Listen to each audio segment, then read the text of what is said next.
Testing 1 2 3, testing 1 2 3. This is Radio Free Mormon on the air, broadcasting behind enemy lines. Tonight's episode, Archaeology does not support the Book of Mormon! Exclamation point. This is a special episode of Radio Free Mormon. We are reviewing the Light and Truth letter by Austin Fife, and by we, I mean me and my esteemed co-counsel. Hi, RFM. How are you? I'm fine. Looks like you're on location in the courtroom. That's exactly where I'm at. Yes. Well, I'm really enjoying this. We're already up to chapter 4. Can you imagine? I can imagine. That's why we look so tired. Yeah, I feel like the guy at the back of the parade who has to shovel up for all the animals that went before him. That's what doing this is like, I got to tell you. It's a joy. I'm having the same kind of feeling. Do you want to get kind of our logistical announcement out of the way that we talked about? Please, yes, go ahead. Okay. So folks may know I also, aside from being a lawyer, I also teach at the local law school. I'm going to be teaching again starting in January. So I'm not going to have the time to commit to doing this project the right way starting in January. So we're going to put it on hold. We fully intend to return to it because when we talked about just not continuing, RFM was like, oh no, we're seeing this thing through. And frankly, I really want to get to some of the later chapters, including the abuse in the church chapter. I have a lot to say about because I've read that one ahead of time. So we're going to do next week. Well, maybe I'm a little bit ahead of the game here, but next week's chapter, if we covered it sequentially, would be Book of Mormon Witnesses. We've kind of decided to forego that and cover the last chapter that Austin has about the Book of Mormon, which is evidence for critical theories, because it's kind of like his conclusion on his Book of Mormon chapters. And we'll briefly talk about the witnesses. Spoiler, I don't think they're great evidence for the Book of Mormon because at best, and I thought this fully as a believer, the evidence amounts to guys you don't know said something happened. And the only way to basically believe that to be legitimate evidence is you have to privilege the witness's testimony over the testimony of many other witnesses of miraculous events in, conflicting faith systems. And so I just never thought it was good evidence for the truth of the Book of Mormon. And not only a bunch of guys that you don't know saying something happened, but they're saying Bigfoot. Right. Yeah. And something so there's incredibly unlikely to happen. Right. And that topic has already been handled multiple times by you and Bill on episodes of Mormonism Live and Mormon Stories on their, the LDS discussion series. They did like 4-part analysis of the witnesses. And frankly, it's just not that interesting to me or you, it sounds like. So we decided to forego that. I've seen too many witnesses on the stand lie under oath to be that impressed anymore. Yeah. Okay, so shall we go to the slides? Let's do it. Light on Truth letter, Book of Mormon, Archaeology, DNA, and Anachronisms is actually the title of this chapter as it occurs in the Light on Truth letter. Radio Free Mormon and Kolby, Reddish. Previously on RFM. I just had one quick little note about corrections. So there were a few minor corrections in the comments of last week's episode, and we covered a lot of material in last week's episode. It was almost 4.5 hours long. I'm actually not going to recapitulate them here. I'll just invite people to go read them. They were really minor tangential points. So, for example, one was the word Jershawn. I called it the best evidence that Austin's offered. I still think it's the best evidence Austin's offered, but someone pointed out to me that the word Jershawn, spelled with a G instead of a J, is used repeatedly throughout the Old Testament. It's actually one of the sons of Levi and is actually like a tribe of Levites. Also mentioned in the Adam Clark Bible commentary, which we know that Joseph Smith used. So someone just pointed that out to me, that I had said Jershawn with a J isn't used in the Bible. And someone pointed out, if you considered it with a G and Joseph Smith just swapped a G for a J, it is used in the Bible. So there was that. There were a few little other comments about. Now we're sounding like the apologists, aren't we? In that we're clarifying. I think we're we're saying, well, if you start swapping letters out, it looks a lot like the thing you're comparing it to. Yeah, so what I said was accurate. That's why I'm noting that I think all of the corrections were just minor, kind of tangential points, but there were some interesting ones. So I'd invite people to go look at the comments of last week's episode. And I thank the people who provided that feedback, because unlike the apologists, I actually care about getting this stuff right. And let me go ahead and say that from this perspective and what we're doing here, the reason I said what I said about the G and the J and swapping letters out is that we are holding the apologist to standard scholarly criteria of not doing that kind of stuff unless it's permitted in the scholarly community. Otherwise, you can take something that looks like a cat and make it into a crocodile. You just have to switch out the parts. So there's justifiable uses of it, I'm sure, but coming from the point of view where I am, which is criticizing the apologists for doing that, I feel like I cannot do it at all with a straight face. I have to hold that standard now. Yeah, no, I absolutely agree. Okay, for whatever that's worth. Now, also last week, Brian Stubbs' Linguistics, you remember that the Aztec, the Uto-Aztec languages versus DNA absence. If you don't remember last week, Brian Stubbs was a scholar who had spent decades studying this family of languages that existed anciently in the Americas and trying to draw connections between words in those languages and Hebrew or Egyptian, basically, and a few other old world languages. And he feels like he's come up with this overwhelming show of connections, which has, to my knowledge, never been published on in any kind of peer-reviewed journal. He has self-published, and we've seen some criticisms and reviews of his work, which we went over last time. Well, all I'm saying here is that based on that, if that were true, and if Brian Stubbs were correct, which unfortunately he's not, you're talking about a society of Nephites and Lehites speaking the Hebrew, right? And writing the Egyptian, which is having all this impact on these other languages. That would be a massive cultural influence and impact. Now, that's one model. There's another model, though, and it's a contradictory model. And this goes back to what we said at the very first episode when we were talking about apples and oranges, and that a lot of times those who are defending the church will use different models depending upon what the argument is, and they'll switch back and forth from model to model without even telling you what it is they're doing. So the Brian Stubbs linguistics, I believe, works if your model is what the Book of Mormon represents in its own pages. All right. The DNA absence, though, which we're going to touch on tonight, there is no DNA proof for the Book of Mormon's claims.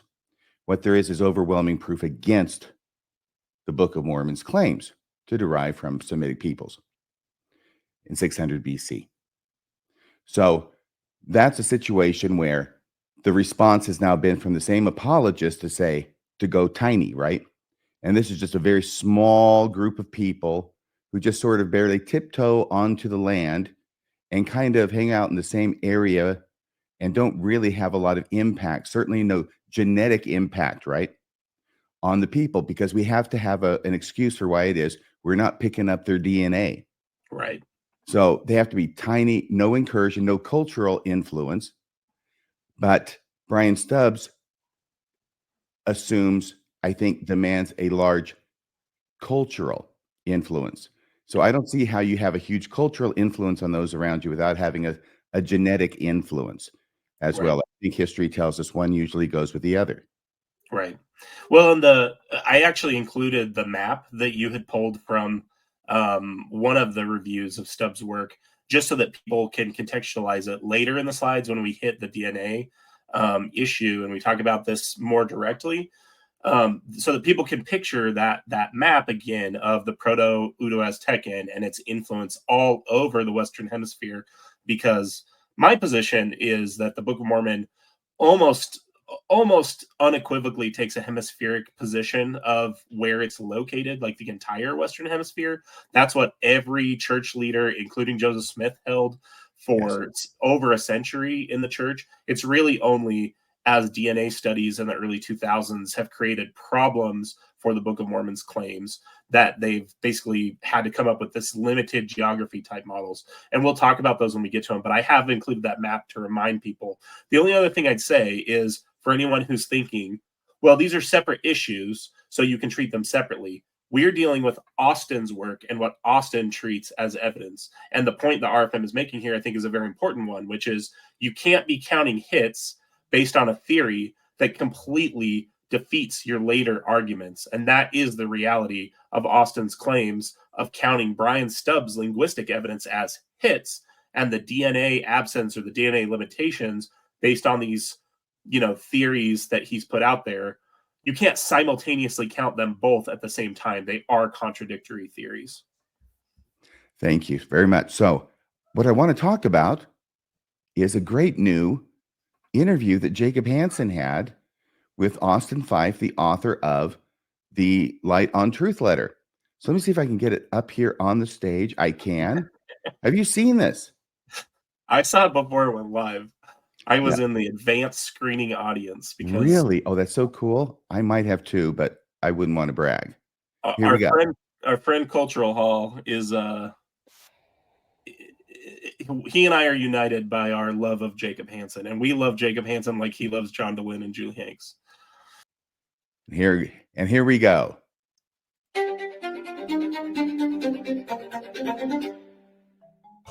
Welcome back to A Thoughtful Faith. I'm your host, Jacob Hansen, and today we have back on the program the author of the Light and Truth letter, Austin Fife. Welcome back. Good to be back in a safe space, Jacob, where I'll receive absolutely zero pushback or criticism. Austin, how many faithful podcasts have you done now? 5. But I've been on Ward Radio about 10 times now. Awesome. Ward Radio lets me come on and push my bullcrap too. How much pushback have you received from me or other faithful podcasts? 0. You said you wrote the Light and Truth letter for the critics of the church. Is that right? Yes. And how many critics have you spoken to? None. Wonderful. The critics say they have doubts about your faith crisis, Austin. Can you give us a detailed explanation of your faith crisis? Sure. In 2014, I had a faith crisis. My wife said, Austin, if you can find more light and truth elsewhere, I'll leave the church with you. Okay. The first thought I had was, hey, that would make a really good title for a book. And then the second thing I did was look for more light and truth. And I never found any. So I stayed Mormon. Uh-huh. Then, 10 years later, I wrote a book about it. This is my story. Very detailed. And how much is the book? $17.98. And where can people get it? You can get it on Amazon. And how many have you sold? A lot. Dang, I gotta write a fetching book.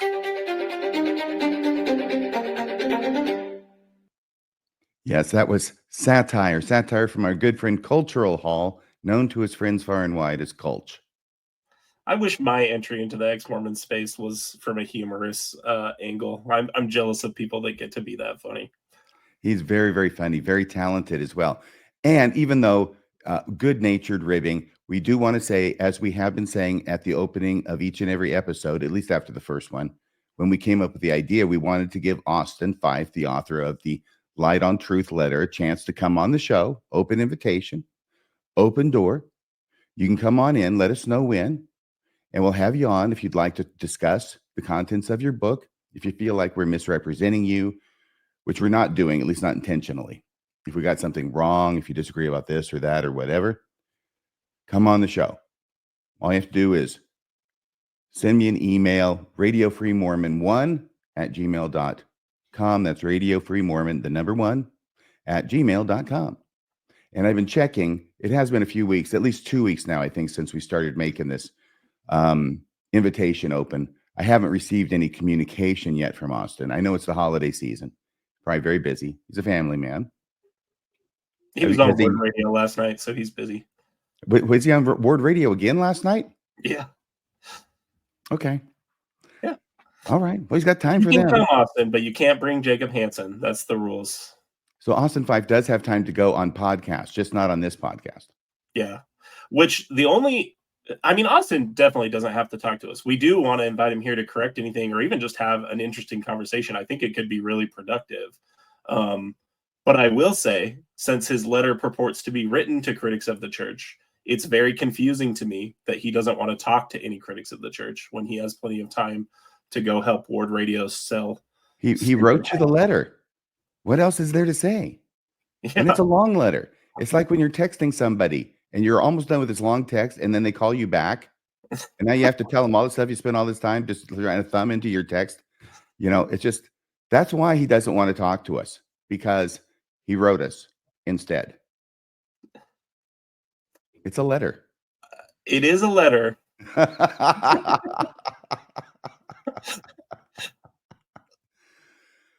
Okay. Well, let's get back on. Yeah. What? Okay, slides. Here we go. Yeah. I blame this on Cultural Hall. I just want you to know. Thanks, Coach. Here we go.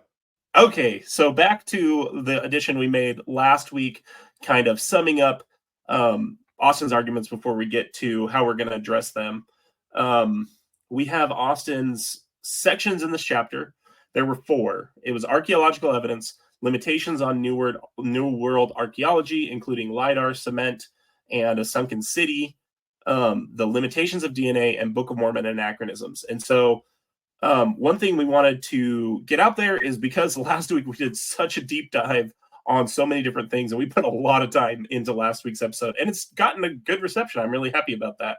We are going to primarily focus on one of Austin's archaeological arguments, which is Nahom, especially because apologist Terrell Givens, which a lot of people are familiar with, he called Nahom the first actual archaeological evidence for the historicity of the Book of Mormon and the most impressive find to date corroborating Book of Mormon history. This is the grandpappy. We go after the giants here. We're the giant killers.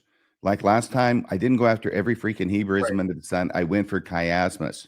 And the biggest chiasmus, the most impressive one. The chiasmus, Alma 36, the chiasmus that ate Cleveland. That's right. That's a big chiasmus. Do you mind reading Austin's the first snip there, and then I'll read the second one? Starting with today. Today, we know far more about the history of early Israelites. This is from the Light on Truth letter, and indigenous American people than Joseph Smith would have ever known. Why does the Book of Mormon, I'm so sorry. Let me just try and get look better and better as we learn more about the ancient world.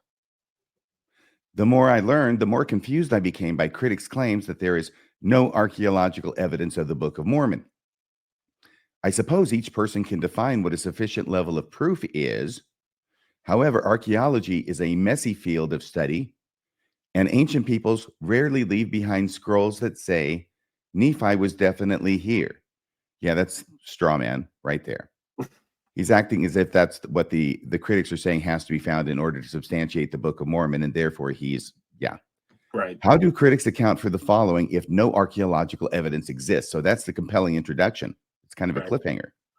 It is. And the one thing I wanted to point out here is, and we've kind of talked about this a few times as I've shared my thoughts on like the difference between necessary and sufficient conditions. And I think we've got kind of the same error that Austin's making here, which is evidence for something, like for some proposition, the Book of Mormon, for example, is going to be evidence that indicates the Book of Mormon is true or historical to the exclusion of alternative theories. So it depends, I guess, on how one defines evidence or uses the words here. But I would say there is a lot of archaeological evidence consistent with the Book of Mormon in the sense that the Book of Mormon claims Jerusalem existed.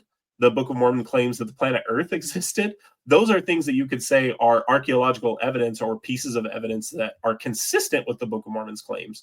But even the straw man he uses of some scroll that says Nephi was definitely here, the reality is, if we're talking about evidence for the Book of Mormon, it should be evidence that's unique to the Book of Mormon in some way. You're right that he's straw manning, but it should be something more than something that's just consistent with the Book of Mormon's claims, especially when, as we've talked about a few times, we know that the Book of Mormon is a development or a follow-up work, a response to the Bible, and draws from the Old Testament. And so things that are consistent with the Old Testament, for example, the existence of Jerusalem, are also going to be evidence for the Book of Mormon or evidence consistent with the Book of Mormon, but I wouldn't actually call them evidence for the Book of Mormon.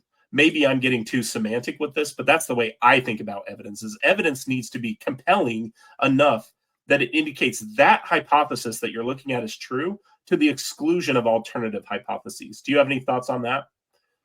I was just going to say that I would not, of course, say that you have to produce some kind of writing. Anciently in the Americas, it says Nephi was definitely here.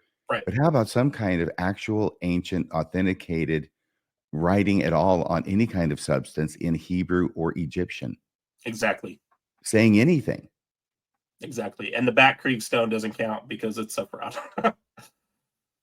It's either a fraud or we have one single artifact written in Hebrew. Which of those two is more likely? I can tell you which one is more likely. In the entire hemisphere. Yeah. So I'll read. He really had something he wanted to say. Right. This is Austin's conclusion from this archaeological section. So I'll read the conclusion so people kind of have his bookends here. Why do critics continue to say there is no archaeological evidence for the Book of Mormon? Isn't that incorrect? Wouldn't it be more accurate to say there is compelling, though not conclusive, archaeological evidence? No, and we're going to explain why in a second. But the other thing I have to point out is compelling is in the eye of the beholder. I mean, I think people are generally going to fall on a bell curve on what they think is compelling. I just want to point out again how Austin is baking his conclusions into the way he asks questions. Can I tell you something? That if everything he says in his chapter here, this is the intro, the outro that you have on the screen. Mm-hmm. If everything he said in the chapter were true the way he presents it, yeah, it would be compelling. Right. Yeah, absolutely. That's the problem, is the evidence actually isn't what he says it is. He then continues and says, the amount of evidence in archaeology for the Book of Mormon made me uncomfortable as a potential critic. I thought you were a critic, though. I thought you had a faith crisis. The critical claim that there is no archaeological evidence of the events in the Book of Mormon is not valid. The reality is that there is meaningful evidence for the Book of Mormon in both the Old World and the New World, despite the limitations of archaeology, especially in the Americas. Any thoughts on Austin's conclusion before we start explaining in great detail why that is not true?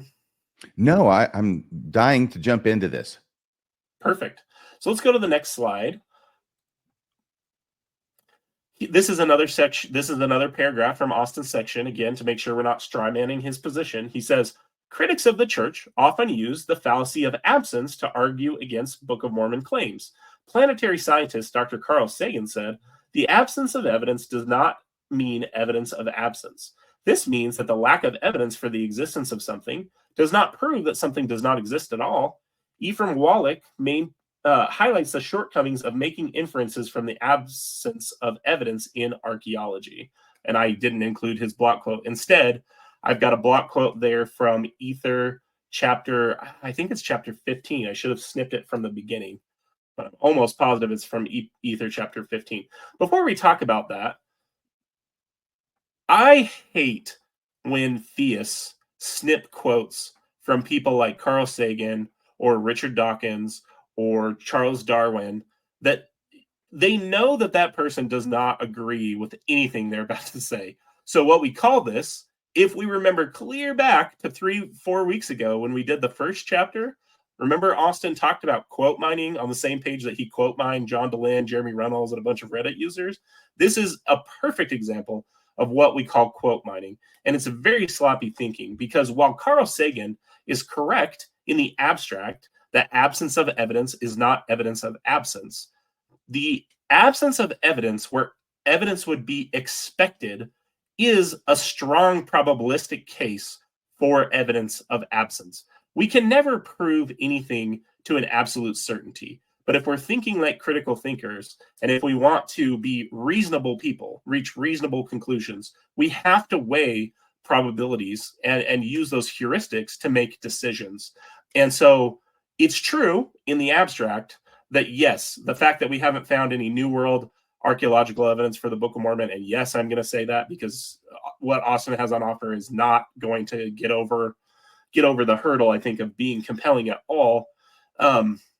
That's true in the abstract, what he has here from Carl Sagan, but it's not true as applied to this specific situation. So I guess what I'm saying in other words is, taken out of context, it could be used to justify belief in anything, no matter how ridiculous.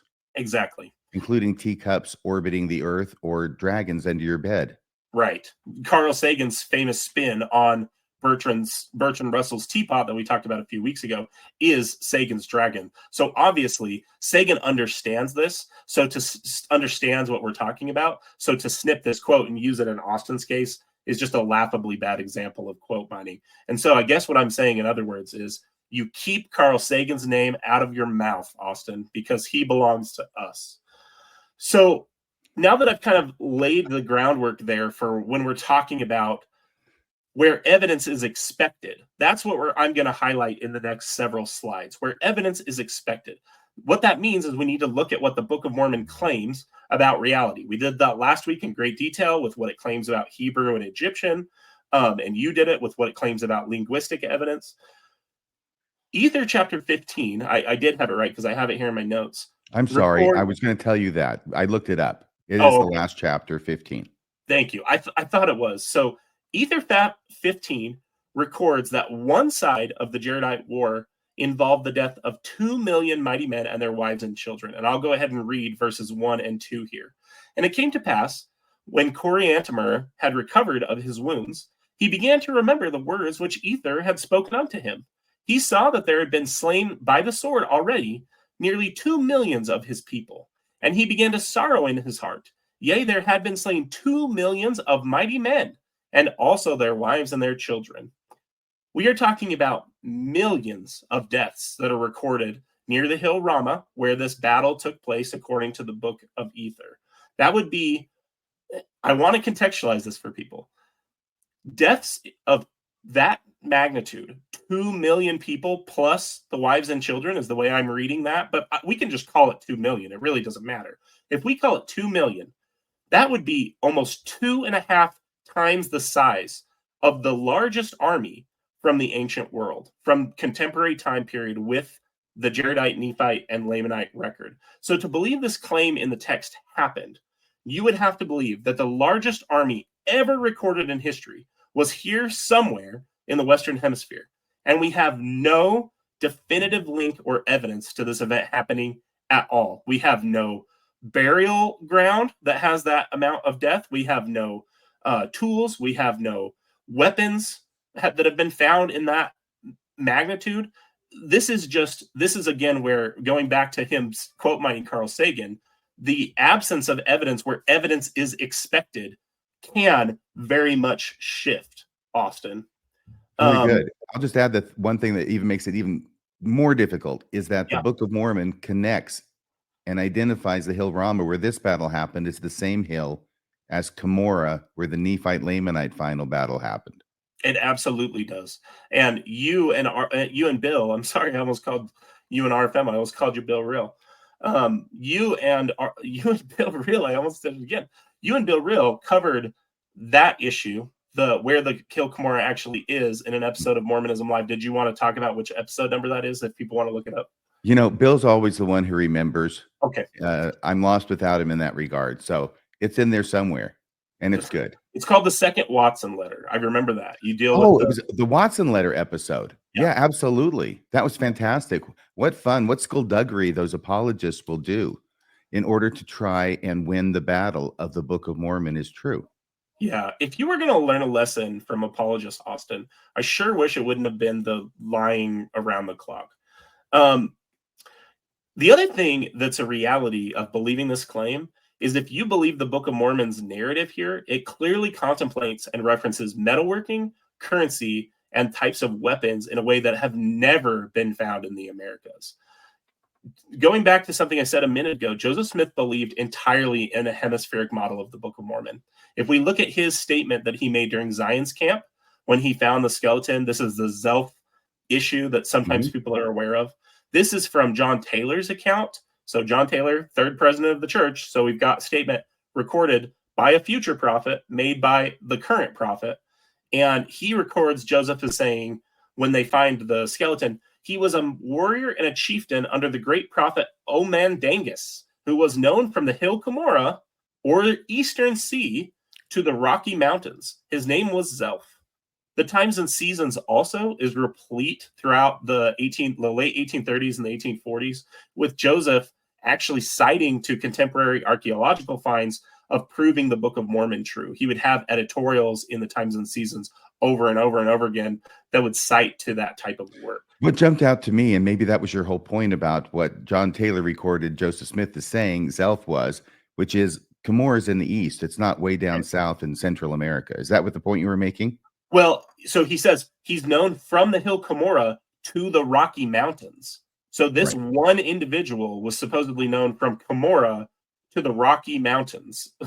That is incredible in the scope it's talking about. It shows that Joseph Smith obviously believed in the expansive model of the Book of Mormon. And so in my view, limited geography models are really just a sad Mott and Bailey apologetic that attempt to massage the text to make it unfalsifiable. And so we're going to dig into that in a little more detail. And if you'll go to the next slide, this is the reminder you had about Brian Stubbs' work. This is actually the map that we pulled in responding to Brian Stubbs' work that shows the distribution of Uto-Aztecan languages. So what we're seeing here is that this would overlap with what Joseph Smith and contemporary people that received the Book of Mormon, basically it lays over the same area, the same geographic area that they thought the Lamanites inhabited, and more, obviously, because the Uto-Aztecan actually would, or I'm sorry, the Lamanites and the Nephites would have been clear to Cumorah in New York. And so much farther, much more expansive area. And so again, what we're hitting here is the double standard. Austin is counting this linguistic evidence as a hit, but it's entirely inconsistent with what he's going to say about limited geography and about archaeology. To highlight what I said about the ancient armies, I don't want people to take my word for it. This is a quote from the Wikipedia page about the Mauryan Empire. So the Mauryan Empire was an empire in India. People can see there that it started in 305 BC, and it expanded because it had the largest, at least as far as we know, known army in the ancient world, and people can see it there.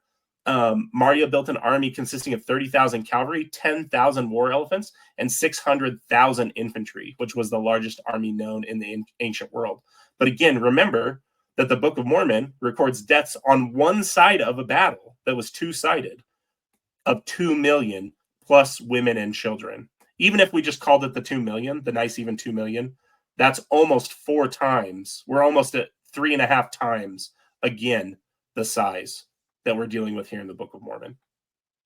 And by the way, it always bears repeating that the Hill Cumorah in New York and the surrounding area are archaeologically speaking a clean site. There's nothing there. It's been searched. Nothing. Right. And this is actually not in the slides, but one of the things that I struggled with when I first was going through my faith crisis, I couldn't believe I didn't look into this sooner. What you just said about the hill being clean. The hill doesn't even have a place where the stone, like the stone box that Joseph records being there, it isn't there. There's no hole where the stone box would have been that we know of. I've looked into this issue before, and the apologetics are basically just, well, we don't know what happened to the box. It's very likely that the money diggers that Joseph was in with before that thought the plates were part of their money digging scheme came and dug it up and searched it, and then it was destroyed by erosion. I'll just say, well, isn't that convenient? Like, we have stone boxes from ancient Greece and ancient Rome that have lasted for thousands of years, but this one couldn't make it even another 100 years, apparently. It's always those damn anti-Mormons. Yeah. And the saddest part to me about that story is that I didn't think about that until I was in my mid-30s. Like, well, what about the box? Yeah, the plates had to go back to with the angel Moroni, but what about the box? Never thought to ask that question. Yeah, so many places in Mormonism where we cannot allow ourselves to think the way we would and do allow ourselves to think in every other area of our life. Exactly. And if you'll go to the next slide, just to kind of highlight what we know about the Maurya, or how we know about the Mauryans, is what we find from them is we find structures, we find statuettes that are distinct and unique to them. We have currency with their marking on it, with their language on it. We have we know a little bit about their religion because of what we find inside some of these archaeological sites. You mean like we have for the Jaredites? That's the problem, right? Is we don't have any of these things.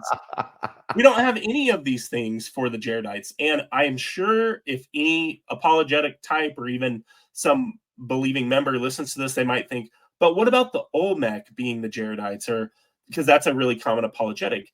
And I just have to say this. We know a lot about the Olmec, and they just don't match. And it's very offensive, I think, for Mormons to come in and tell other people's ancestor story and to say, well, yeah, you think that you were this people, but you were actually the Jaredites. We know it. That's like if some other religion, say some weird break off of Scientology, used the Mormon pioneers as their origin story, but like co-opted them and told their own version. It's the same exact thing. If you would find that offensive, you should find the suggestion to the people who are the descendants of the Olmecs or the Aztecs that they were Lamanites or Jaredites, because that's not what they think. And I think that says a lot. So the other thing I wanted to highlight, since we're looking at contemporary people who would have been contemporaries with the Book of Mormon peoples, is the one I classically think of as Rome.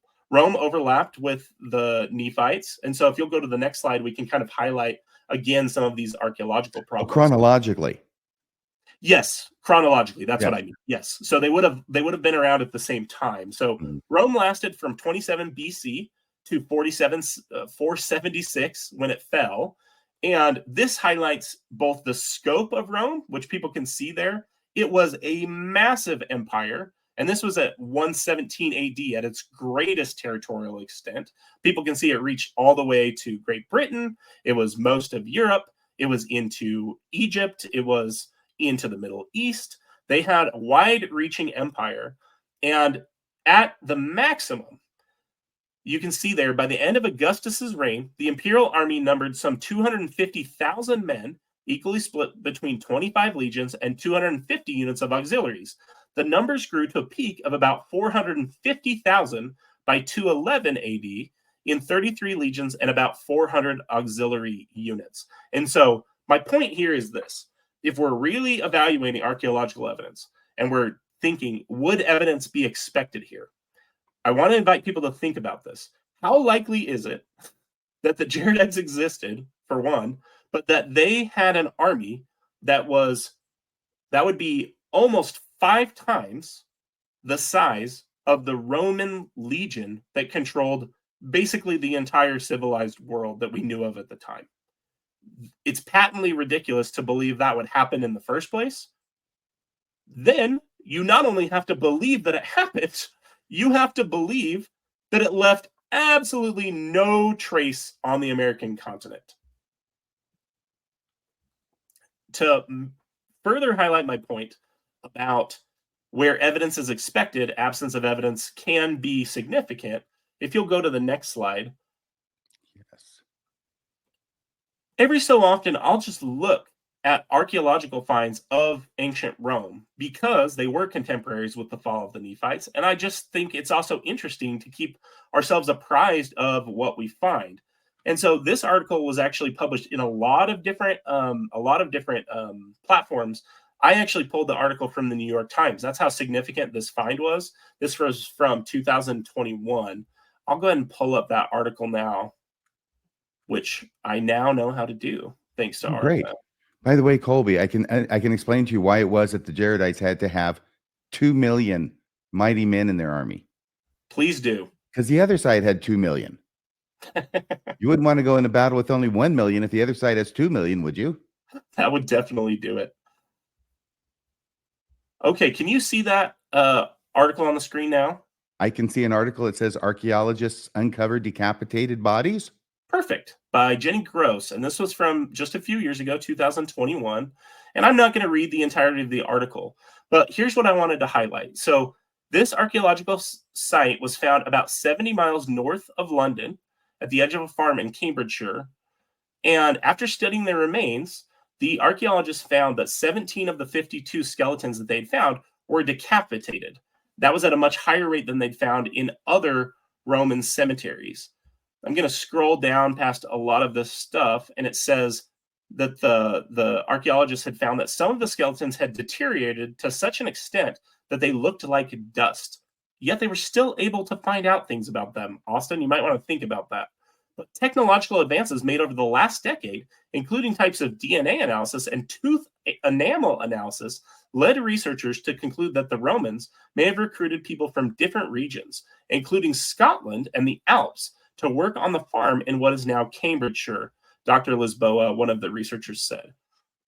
Then this last little bit, the decapitated bodies were also buried with miniature, colorful ceramic pots around their heads, including bowls, pots, and flasks, in line with local traditions at the time. What I wanted to highlight is this. This was a find from just 3 years ago that had some really interesting finds, because for people who don't know the history of Britain and Rome, Britain was a province of Rome, and the governor of the British, the governor that was appointed by Rome to control Britain, would every so often try and break off from Rome and become his own empire. There, in that Fall of Civilizations podcast that I talked about a few weeks ago, or actually it was just last week, it just feels like a few weeks ago, there's actually a whole episode dedicated to this pattern that repeats with these Roman governors in Britain. They think that they can break off. It never works for them. And what the researchers were highlighting here, the reason the decapitation was significant, is because there were so many insurrectionists in Britain that worked for the Roman legion. Because of this history, the archaeologists were using this decapitation that they were finding at a more significant rate to say, oh, we think that that's consistent with what we knew about this history, because there were so many insurrections or so many political revolts. And so they're evaluating this. They find all of these artifacts, including there was actually another article written in The Guardian, and I just pulled a quote from this one, but they said of this same site that they found, quote, around 200 items in the graves, including bronze brooches, bead necklaces, swords, short blades, pottery, and flasks. They have all been systematically uncovered. Most date from the early Anglo-Saxon period, about 400 CE, so that's right around the fall of the Nephites, although evidence of Iron Age structures and older Roman earthworks have also been found at the site. And so here's what I wanted to highlight, really, is why do we find finds every single year? I Googled this just yesterday to make sure that I'm not misrepresenting this. We find new Roman archaeological sites. There were 2 significant finds just this year, one in June and one in August. Why do we find those things in the old world, where people have lived a lot, like where a lot more development and stuff has taken place than here in the Americas, at least dating back further, right? They have a lot more construction that's a lot older than we have here in America. Mm-hmm. Why do we find those things there, but we don't find any of the stuff that we would find consistent with the Nephites or the Jaredites here in the Americas? That's the point I wanted to make with this, is that in the abstract, yes, it's true that evidence of absence of evidence is not evidence of absence, but where evidence is expected, yes, that's how we think like a scientist. That's how we think critically, is we look for the evidence that would be consistent with this hypothesis. And if we're not finding it, we need to wonder why. I'll quickly address something that Austin might say in response, which is Austin that would say, but we haven't even excavated 1% of the potential sites because of the jungle. Right. Well, there's problems with that we'll talk about. But the other thing we'd need to talk about is the scope, again, that the Book of Mormon talks about being involved here, and the magnitude, the likelihood of there being some site that hasn't been uncovered yet. Again, we're already playing fast and loose with the text, because the Hill Cumorah and the Hill Ramah were the same thing, and they're in New York. Yes. So the likelihood that, I'll just go ahead and say this, the likelihood that anywhere in the Americas we're going to find a graveyard with 2 million bodies, or the remains of 2 million people, or the bones of 2 million people, is essentially impossible. In the abstract, is it possible? Yes, but not in any way that's meaningful to make decisions on about your life. Do you have any thoughts about that? Just to say 2 million mighty men plus 2 million on the other side, since they were all killed off, if we assume they were somewhat evenly represented. Right. One last little bit of context. The United States today has less than 1.5 million members in its military, in its armed forces. So we are talking about a fighting force in the Book of Ether that is larger than the United States Army today.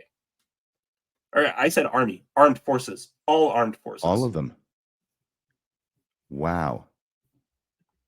Does that include the Coast Guard? I'm not sure. I know that I added to. Well, I know that I Googled armed forces U.S. current numbers, and Okay. it was from June of this year. Because if it includes the Coast Guard, I think you've got a point. And so altogether, the point here is that we have to think about where evidence would be expected and what that evidence would look like. Now we wanted to move into our largest topic of the night, which is Nahom. So I'll read, if you'll go to the next slide, I will read Austin's introduction to Nahom. Thank you. He says, or do you want to read it actually, since I've been talking for a bit? Okay, I'll give it my best. Once again, Perfect. from Austin Fife's Light on Truth letter. In 1 Nephi 16:34, Ishmael dies, and his family buries him in a place called Nahom, Nahom. Nahom stands out. At other points in their journey, Lehi names locations as they pass them, like the river Laman and the valley of Lemuel. But when they get to Nahom, the scriptures say, and it came to pass that Ishmael died and was buried in the place which was called Nahom. The implication is that this place was already called Nahom before Lehi's family arrived. Okay, I'm going to interrupt you and pause you right there. He's adding a word to this already, the word already. And what I want to point out is that statement in the Book of Mormon is vague enough that if the site that they think is Nahom, or the region that they think is Nahom, was dated after Lehi's supposed journey took place, I guarantee that the apologists would still claim that it's a hit. And look at that. It says that it was called Nahom, and other people called it Nahom. What a miraculous hit for the Book of Mormon. I just want to point out there, if you need to add a word, a temporally based word like already, into what's actually there in the text, you're not dealing with the text. And I'm coming at this from a lawyer who spent most of his career arguing about the very specific language used in the statutes that I deal with. Statutory interpretation is my specialty. And already I'm seeing a trick that's being played here, because that statement is vague enough that they could count a hit either way. Do you see the same wiggle room in that line from 1 Nephi? I don't, but maybe I'm not tracking very well. Well, You're he saying says the implication is that this place was already called Nahom before Lehi's family arrived, right? That's a standard apologetic move. You got to say it was already named that. But right? what he's Because of using to make that argument Yeah. is that the text actually says, and it came to pass that Ishmael died and was buried in the place which was called Nahom. So Right. he's inserting the already where it doesn't exist. And my point is, what's actually in the Book of Mormon is vague enough that you could argue, let's say that that this Nahom site dated to after Lehi's supposed journey, right? Because that's why they say already, because it dates to before Lehi's specific journey. If it dated to after, they would just argue that, consistent with the other things in the Book of Mormon, like the Valley of Lemuel and the Valley of Laban and the River of Lemuel, that Lehi named them, and then other people picked up these names. That's the argument I think I'm making, is that the statement that's actually there is vague enough that you could count a hit from either before or after Lehi's journey. Until he clarifies with the extra scriptural and bold-faced already. Exactly. Okay. When we're adding text like that, we're already divorced from what the text actually says. I do understand your point better now, and I hope I wasn't the only one. But thank you for doing it for me just the same. Can I read this next one too? I love this one. Yeah, please. In 1990, archaeologists found an ancient burial mound in the Zelf Valley in Yemen. Inscribed on an altar at this burial mound were the Hebrew letters NHM. Egyptian and Hebraic languages do not use vowels. It's against the law. So translators interpret NHM today as NIHM, NAHM, NAHAM, NEHM, NIHIM, NEHEM, or NAHOM, period. Yes, that Nahom. Ignore all the different ones that I just took you through and only focus on the last one. That's why I put it there at the end so that you would focus on it. Damn it. Yes, that Nahom. Since then, historians have found ancient maps unavailable to Joseph Smith. Where were they? Identifying this region as the ancient territory of Nihim. Nim. Okay. So I know it's been a few years, but I love Luke Skywalker. And one of my favorite moments, even though the movie was such a mixed bag, is in The Last Jedi when Luke Skywalker says to Kylo Ren, every word of what you just said was wrong. And that's what I want to say to Austin in this paragraph. So let me highlight the claims that Austin makes here that we're going to go through and systematically disprove in just a minute. Austin claims this is a burial mound. He also claims it's a burial mount. And he is talking about a very specific site because he has the altars. He has it on maps in the Light and Truth letter. Both of those are false. He claims the letters are Hebrew letters. False. That's why I paused there. And then I said, I'm not going to ask the question or try and correct it. I'm just going to read it through. Okay. He claims that there are Hebrew letters. False. He claims the maps containing this region were not available during Joseph Smith's time. False. Every single thing he says there that is a contention of fact is incorrect. And I'm not saying they're incorrect based on the research that we've done, kind of like we did last week. I started this by reading Austin's own footnoted source, which was Scriptural Central. And Austin seems to have zero ability to read and understand what he was reading there at Scriptural Central, let alone dealing with pushback from critics that may disagree with what Scriptural Central said. I went to Scriptural Central's article on this, and they clearly indicate that the inscriptions are in South Arabic, not Hebrew. They clearly indicate that NHM is associated with a region, not a specific place, as Austin claims. And they don't link this specific site with a burial mound or mount, and even make clear that there was just a burial mound or a location near this entire region. They don't even say it was in the NIHM region. They just say it was near the NIHM region. So, Austin, I've expressed doubt that you've even read most of the sources you're citing because you barely mentioned but cited to Jerry Grover's 400-page book last week. Now, I feel much more confident you either haven't read any of the material you're citing to, or if you have, you certainly haven't understood it. Honestly, I'm not trying to be mean here, but to quote the Big Lebowski, you're out of your element. Apologetics just isn't for you if you can't read and understand the arguments coming from your own side on these issues. Too harsh, RFM? I was just going to take Austin's side because, I'm a defense attorney at heart.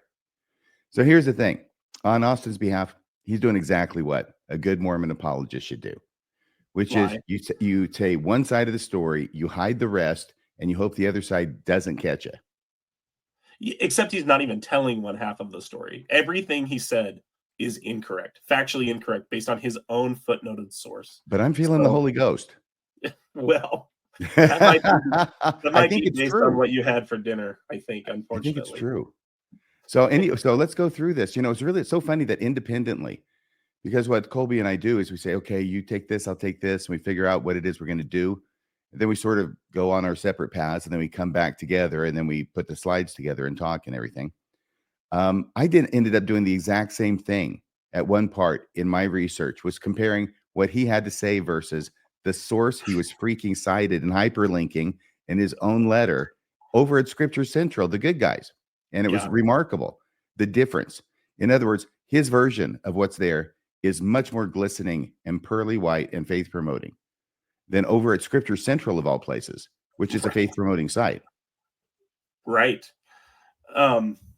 Yeah. And just going back to the experience you and I share being lawyers, if you cite things and you misrepresent what's in those sources, one of the first cases I ever worked on as a clerk was someone really wanted some proposition of law to be true.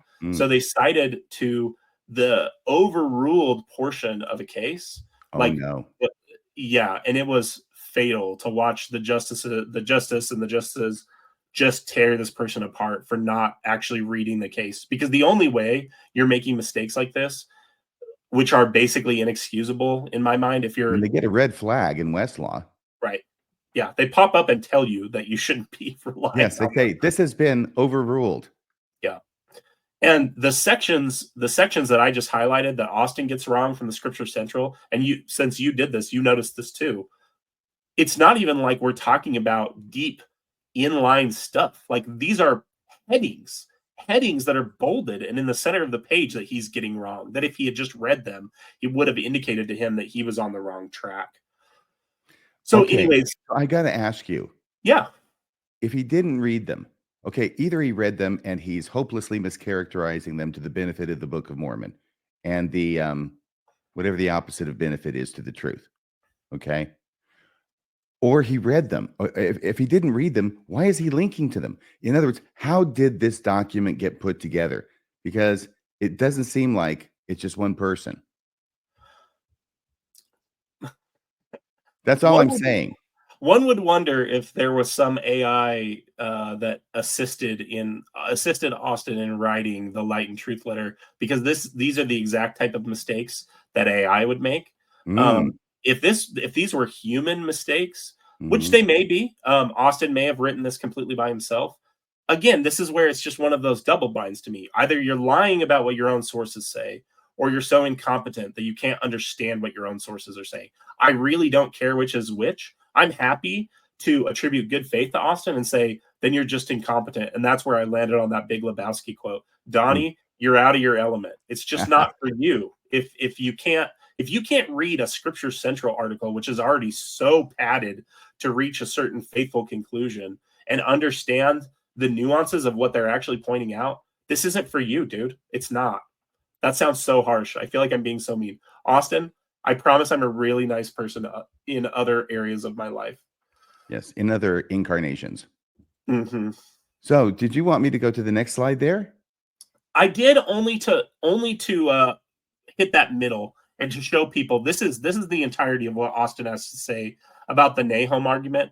If I read that middle paragraph there, it's really only a sentence. It says, that locates Nahom of the Book of Mormon in the ancient world in the right spot on the map from which traveling nearly eastward became possible. I probably need to give some context there. It's because he's using the Book of Mormon's narrative of the journey that Lehi and his family took. And so what I'm highlighting here is that Austin is actually making the worst version of the Nahom argument. Actually, the argument that is contradicted by his own source, again, by attempting to say that the altars we're going to talk about in just a minute that were found at a specific site directly link to the Nahom place of the Book of Mormon. And there are a lot more problems with that we're going to explore. Did you have any other thoughts on his Nahom piece here that you wanted to hit?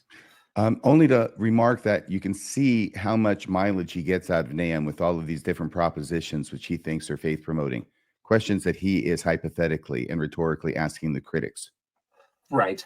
Yeah. If you'll go to the next slide, I kind of have an overview of how Mormon apologists have dealt with the Nahom argument. I'm dealing with the early articles on this, not all of them, because Is now... that this slide? Yeah. Yep. Okay. So the first article that I've been able to find that dealt with the Nahom argument was written by S. Kent Brown in the Journal of Book of Mormon Studies in 1999. That makes sense that it would have been the first because the site wasn't discovered until 1990. And so that first article was called The Place Which Was Called a Nahom, New Light from Ancient Yemen. Article 2, which I'm going to actually show on the screen, was called Newly Found Altars from Nahom, written by Warren P. I have Ashton there. That's actually a typo. It's Aston. And that was from Journal of Book of Mormon Studies in 2001. And then S. Kent Brown wrote a shorter piece called New Light, Nahom and the Eastward Turn in the Journal of Book of Mormon Studies in 2003. I got a kick out of reading that last article because he cites to compelling arguments in previous articles in the Journal of Book of Mormon Studies and footnotes his own piece. And I just thought that was kind of hilarious. Vanity quotes. That's what life's about. Vanity quotes. That's being right. able to quote, cite yourself. If you'll go one more slide forward, these are the actual altars. And these are the photos that Austin has of the altars in the Light and Truth letter. Again, the inscriptions aren't in Hebrew. They're in South Arabic script. And that really, to me, suggests the question, how much more of an impressive hit would it be if the inscription was in Hebrew? That would be a much more impressive hit, wouldn't it, RFM? Well, I suppose Lehi and his family, likely they're Hebrews. They're going through Arabia. They come to a place that was called Nahom, so it already had that name. I'm not seeing any particular advantage or disadvantage to having the name Nahom written in the script of the area. What do you think? Well, if it was written in Hebrew, I think, to me, that would shift the argument more in the apologist's favor.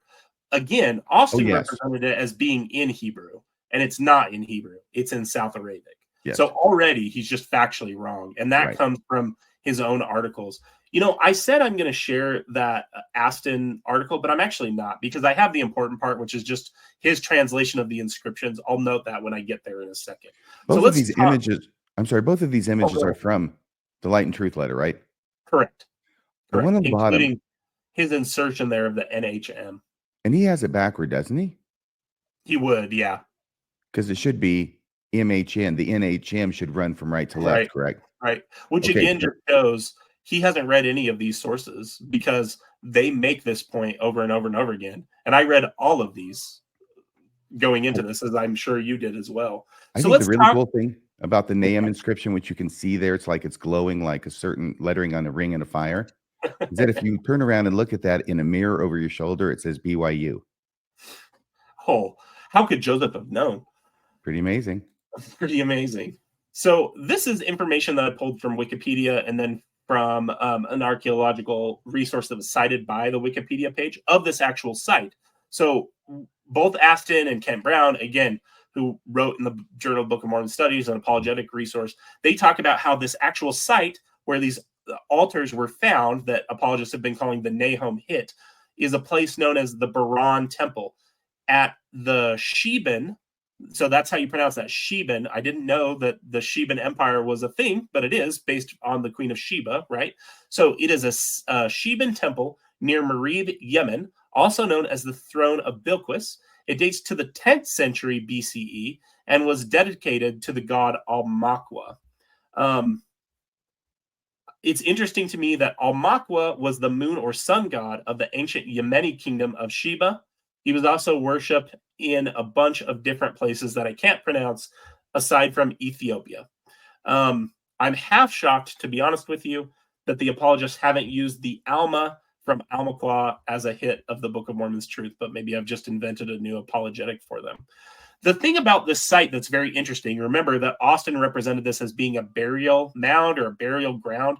It isn't. This site is a religious site, as you can see here. The other purpose that this site served, and we know this because of the archaeology that's been done on the temple, and I can read it right here, is the wall inscriptions actually allowed for the site to serve as like a record-keeping place for the Sheban Empire. It says, an extensive archive of events experienced by the Sheban state since the first millennium BCE was inscribed on the walls, which made researchers realize that the temple was also a documentation center for the Sheban state. According to some researchers, the walls of the temple were covered by bronze plates that contained writings and diverse motifs. However, these writings were removed and only the bronze nails on the wall remained. Inside the temple, one can find the gifts of visitors that were given to God, such as statues and censers. There's nothing I can find about the site at all that links it with a burial ground or a burial mount. Again, even Scripture Central acknowledges the burial ground that they're talking about was only near this entire region, which isn't even the argument that Austin's making. He's making the argument that this specific site is Nahom.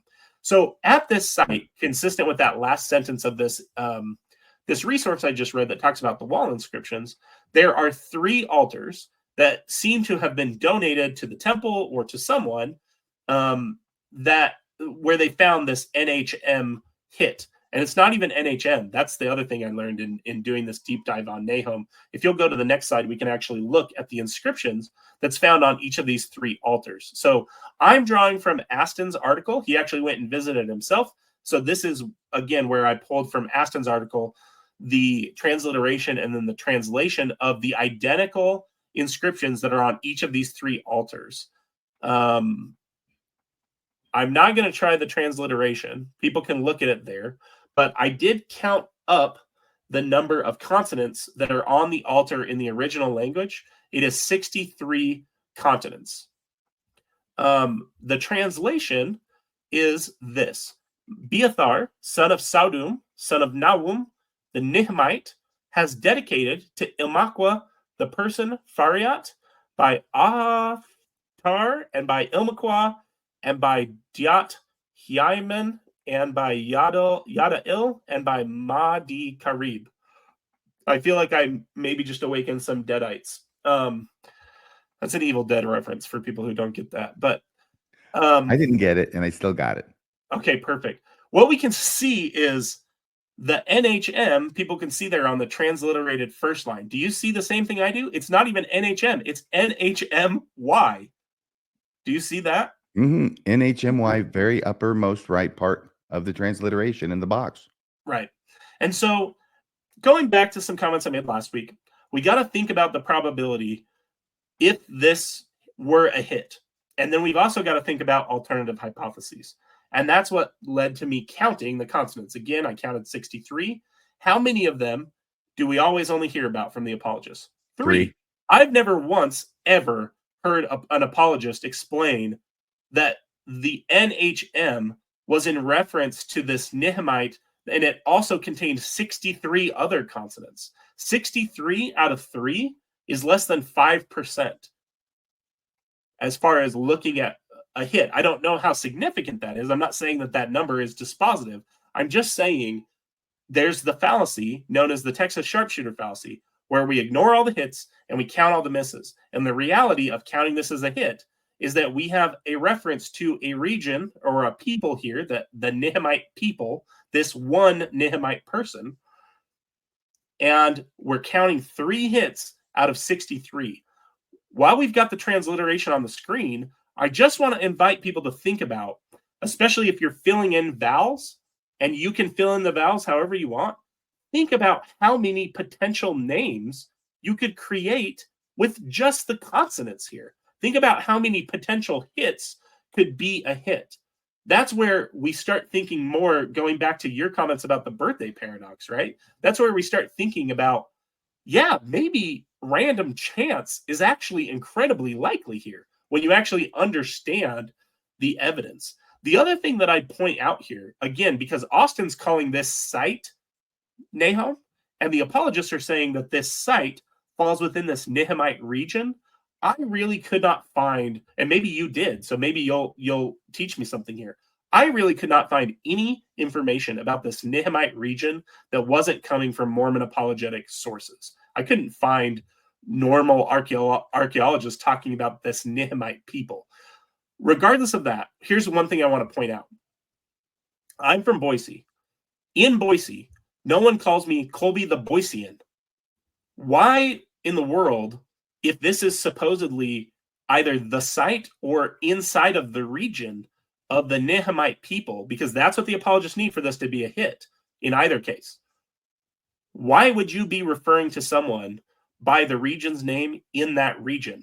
I would actually say that evidence to me indicates that that person is outside of their region. We didn't call Jesus of Nazareth in Nazareth. He was called Jesus of Nazareth because he was in Jerusalem, and he wasn't from there. If he was born in Jerusalem, it's very unlikely they would have called him Jesus of Jerusalem in Jerusalem.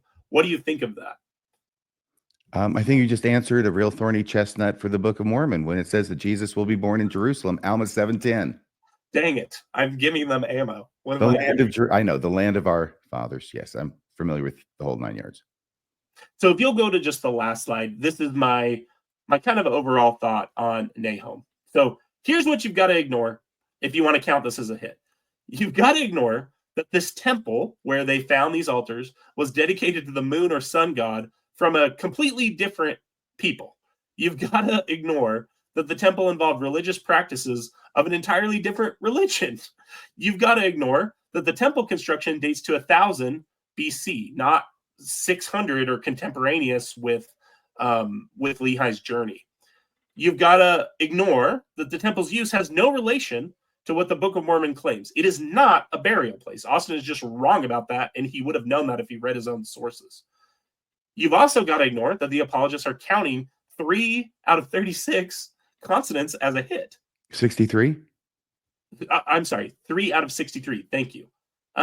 You've also got to ignore that the altar's inscription isn't referencing a place at all, but the association of an individual. All of the apologetic arguments that this must have been referencing a people or a tribe, those are all just supposition. There's nothing aside from their guess that is true. You've also got to ignore that the inscription is made in South Arabic, not Hebrew. You've got to ignore that Hebrew did not use vowels, so the number of potential hits on that altar, again, with 63 consonants, could have been potentially huge. And you've also got to ignore that there are 3 words in the Bible that share the exact same 3 vowels: Nahom, Nahom, and Nahom. What do you think of that? Is it a compelling hit? That's what we were offered, right? Compelling evidence.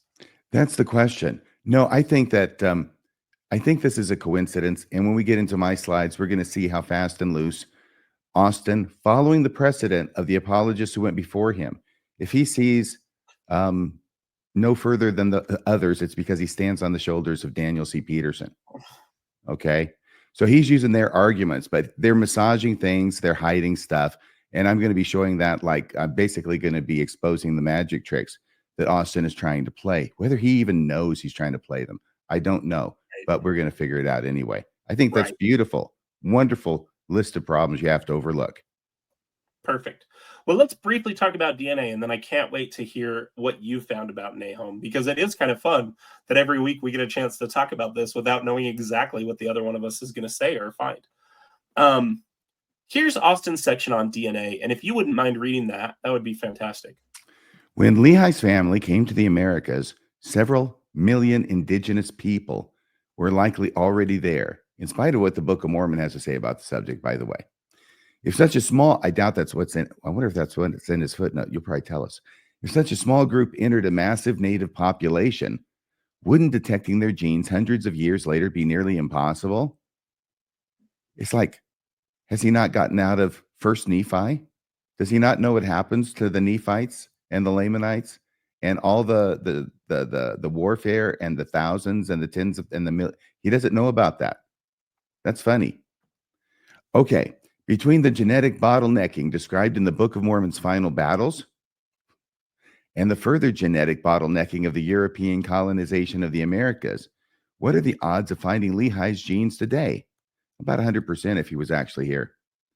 According to what the Book of Mormon says, we couldn't swing a dead cat without hitting some remains of the Lehites and the Jaredites. He goes on, without more genetic information on Lehi/Sariah, Ishmael, his wife, and Zoram, what can we glean from genetic testing of populations today? This pisses me off. This is one of the reasons I gave up apologetics, because I got sick and tired of having to hide in the weeds and say, well, you don't have the evidence to prove me wrong. It looks like you do, and you think you do, but I can hide over here. It's like Jerry Lewis being in the ring with some big hulking bruiser who's chasing him around and around the ring. And Jerry Lewis is just running and yelling, you haven't beat me. You haven't beat me. Yeah, that's exactly what it is. I know you've said before that Mormonism hides in the possibilities, something along that. Mormonism hides in the exceptions. Yes. And that is so true on every single issue. So even if we just went back a slide, we won't, but look at all the issues you have to ignore to count Nahom as a hit. What we're talking about is a tiny, minuscule possibility that the apologists are right. And you're exactly right. They do the same thing on every single issue.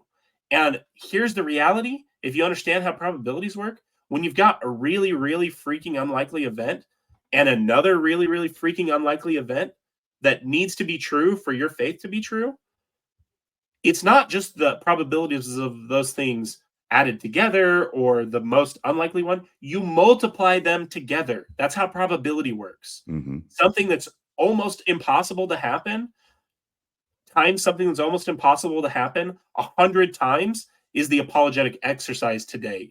You're right. It's hiding in well, technically it's not impossible. Okay. Again, that's where I'd invite people to think about. Remember the overall claims of Mormonism. This is what Heavenly Father God, the all-powerful being that created our local presentation of the universe, wants you to believe because he's your father and wants to talk to you. Why would he hide like this?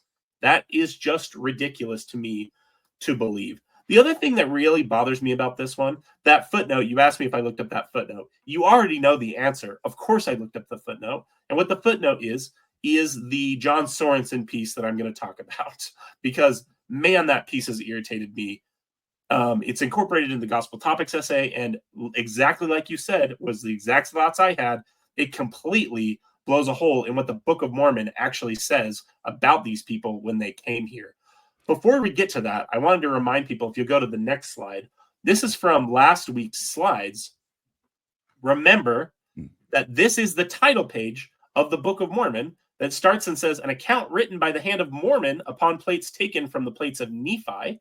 What I want to draw people's attention to, I'm not going to read this whole thing, just the first bolded part, which is that the book is written to the Lamanites. So when the when the church's Gospel Topics essay on Book of Mormon and DNA was basically reflects this update, it says the 2006 update to the introduction of the Book of Mormon reflects this understanding by stating that Book of Mormon peoples were among the ancestors of the American Indians. And then from the conclusion says, much as critics and defenders of the Book of Mormon would like to use DNA studies to support their views, the evidence is simply inconclusive. Nothing is known about the DNA of Book of Mormon peoples. The reality here is that the Book of Mormon says in the part of the text that it claims as part of the sacred record, the last thing Joseph translated, we read those quotes last week, it says that it was written to the Lamanites. So why in the world does the church not know who the Lamanites are anymore? It would seem like that's a real theological problem. That's one of the reasons that Spencer Kimball was obsessed with Native American people, because he believed this claim in the Book of Mormon and who the Book of Mormon was written to. Mm-hmm. You've seen that shift in real time because you're slightly older than me. Yes. What do you think about this clear shift from what the Book of Mormon actually says? Yeah, I agree with you 100%. 100%. Actually, I wasn't even listening to you, but I know your point because I was getting some headache medication out of the drawer over there, and then that's why I was gone from the view for just a little bit. I tend to do that to people. If you will go to the next slide, I have a quote. No, it's not about you. Oh my gosh, I just forgot to take him before the show. I'm prone to headaches because there's the pressure on the head. It's quite loud in the earphones because I want to catch everything. Don't want to miss anything that Kolby says. Here's the next slide. It'll be a nice callback because last week you said something off the cuff like, oh, people usually say they enjoy conversations with me. And so I want to, true to myself denigrating nature, I want to make the reverse joke. If you'll go to the next slide, this is from this one. This slide, yes. Yeah. This is from the Gospel Topics essay. It says the Book of Mormon itself does not claim the peoples it describes were either the predominant or exclusive inhabitants of the lands they occupied. In fact, cultural and demographic clues in its text hint at the presence of other groups. That footnote is the same footnote that Austin is drawing his information here from. If you'll go to the next slide, I'll talk about this. So this is John Sorenson's 1992 piece in Journal of Book of Mormon Studies called When Lehi's Party Arrived in the Land, Did They Find Others There? This is from the abstract to give people an overview of the piece. It says, it's like 40 pages, so I'm not going to pull it up. I just snipped a few quotes. It says, I would, however, encourage people to read it because I think, much like some of the quotes we read last week about, who was the apologetic guy, Jack Welch? Or the chiasmus guy? Yes. Much like... By the way, I love this paper when it comes out. I love it even more now because what it's saying is, when Lehi and his family and his party show up in the New World, where there are all these other people and civilizations there that they said absolutely nothing about in their record. Right. That's really the question. Right. Yeah, exactly. And here's the abstract. I'll go ahead and read it. He says, a number of statements in the Book of Mormon text indicate the presence in Lehi's promised land of people other than those than those descended from Lehi's party. Reasons the topic is not addressed more explicitly in the record, and by more explicitly, he means explicitly. It's not addressed at all. Reasons the topic is not addressed more explicitly in the record include a focus on the Nephites and not on other people. That's weird because they do mention specific other people. This is such a bad I mean, argument. like Mulekites and Jaredites? Yep. A generic treatment of Lamanites and a desire not to waste space on something obvious or insignificant. No, just wasting space repeating the same thing over and over. Or quoting from how many chapters of Isaiah or the New Testament? Like around 20 of Isaiah, all told.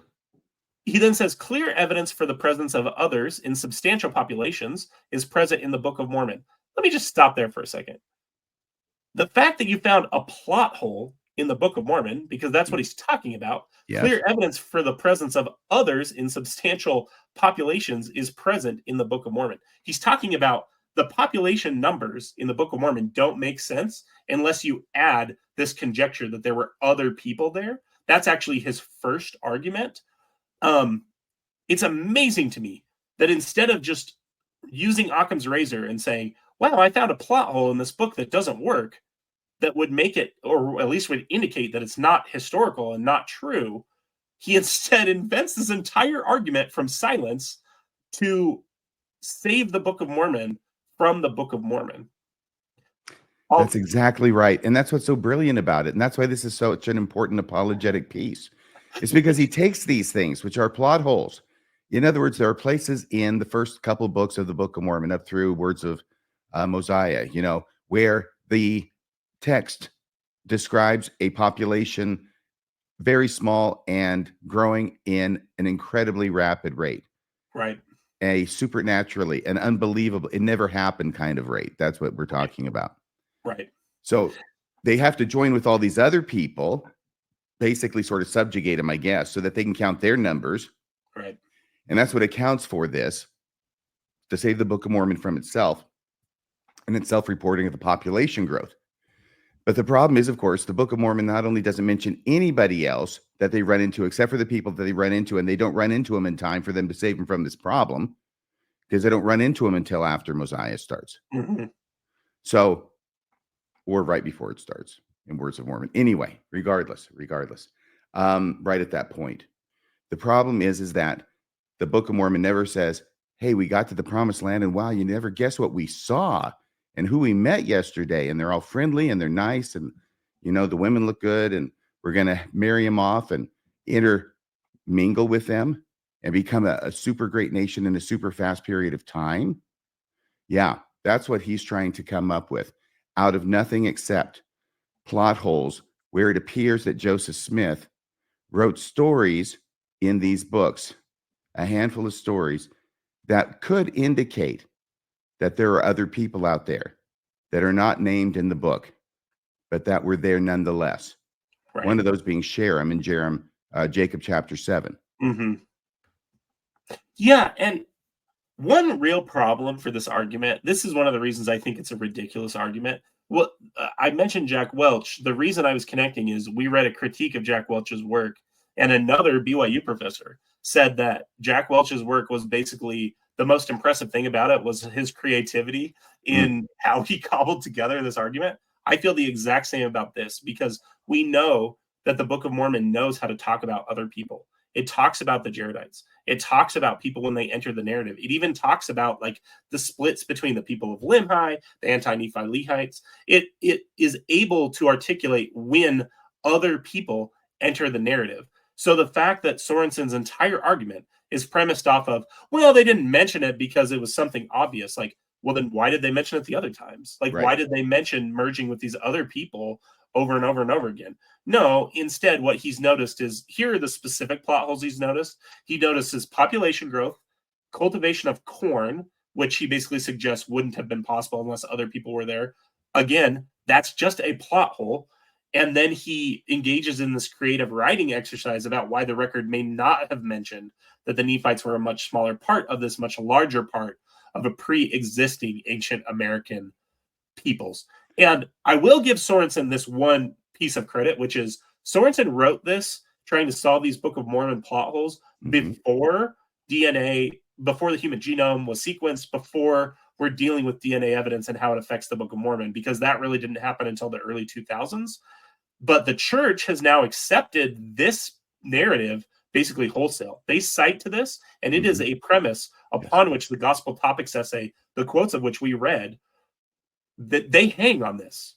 In legal terms, this would be the opposite of dicta, which dicta is something you don't need to reach a result. You need this piece. You need John Sorenson's theory to be correct to buy the argument the church is making in the DNA and the Book of Mormon essay. Let me say this, because nowhere has this been more manifest, I think, in any other chapter. And the quotes that are being used is this principle. For apologists to believe the Book of Mormon, they can't believe the Book of Mormon. Right. Let me say that again. If an apologist is going to be able to believe the Book of Mormon, they cannot believe the Book of Mormon. It has to be changed over and over and over again. Words have to be changed. Meanings have to be reassigned. Verses have to be twisted in order for them to believe the Book of Mormon is historical and show it to be historical. The reason it's true is because it's not historical. Otherwise, it wouldn't need all this arm twisting. Right. And what a weird victory. What a weird Pyrrhic victory, right? Well, if I just discount any of the claims it makes about reality, the Book of Mormon is historical. Like, wait, what? Like, you basically have admitted defeat in claiming victory. It's kind of absurd. I did have one little excerpt of this piece I wanted to read. If you'll go to the next slide, I snipped it here. Do you want to read that actually, RFM? I'd appreciate it. Archaeology, linguistics, and related areas of study, this being from the Sorenson paper. This is from Sorenson's paper, yes. Have established beyond doubt that a variety of peoples inhabited virtually every place in the Western Hemisphere a long time ago, in spite of what the Book of Mormon says. With the possible exception of limited regions, which may have been more or less unpopulated for the period of a few generations at certain times. The presence of almost 1,500 different languages belonging to dozens of major groupings, which were found in the Americas when the Europeans arrived, can be explained only by supposing that speakers of the ancestral tongues had been in America for thousands of years. That's what linguistics is leading us to. The notion that the Indians, quote unquote, he says, constituted a single ethnic entity is a totally outdated one, which neither scholars nor lay people can justifiably believe nowadays. It is Can very I put a consistent with period at the end of 18th century. nowadays and say something? Oh yeah, please. If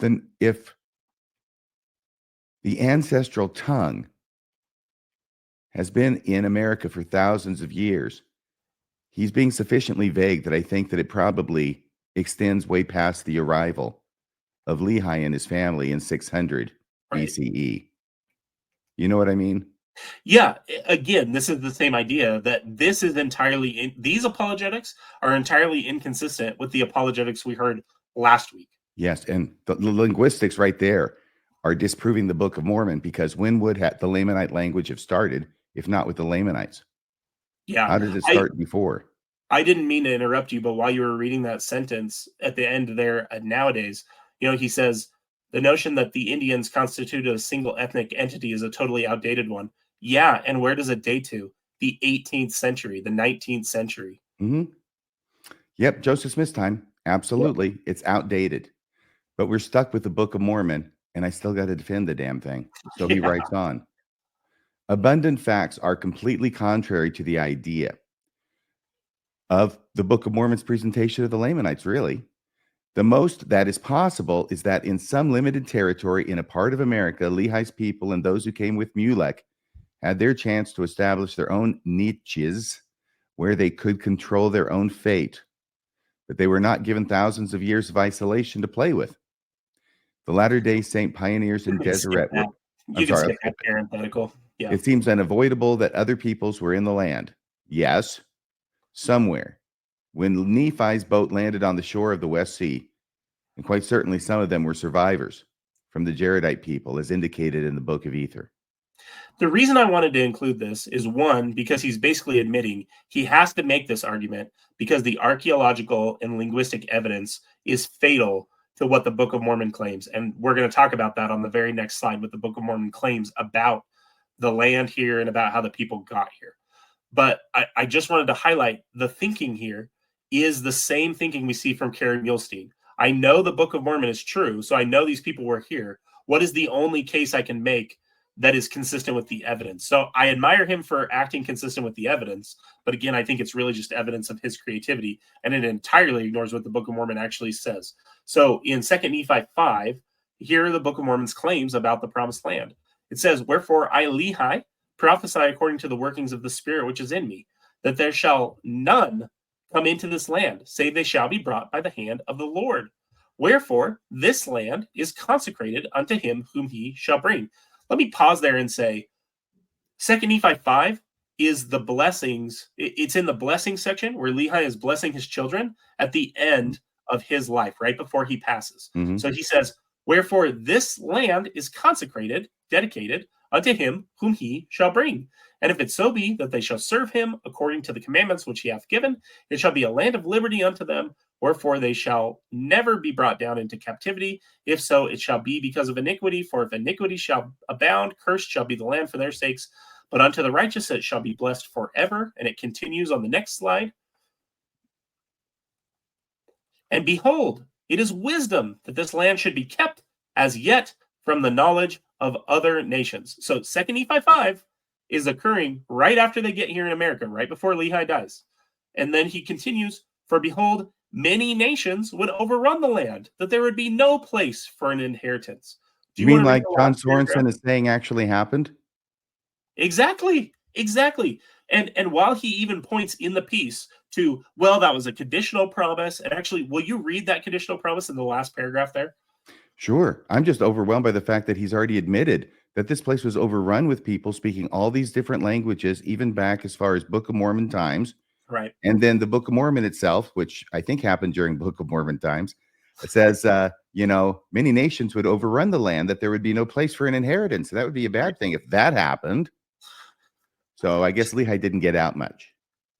Okay, so the second part of this verse, "Wherefore I, Lehi, have obtained a promise, that inasmuch as those whom the Lord God shall bring out of the land of Jerusalem shall keep his commandments, they shall prosper upon the face of this land." But they have to come from Jerusalem.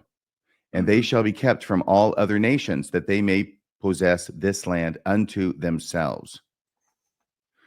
And if so be that they shall keep his commandments, they shall be blessed upon the face of this land, and there shall be none to molest them, nor to take away the land of their inheritance, and they shall dwell safely forever."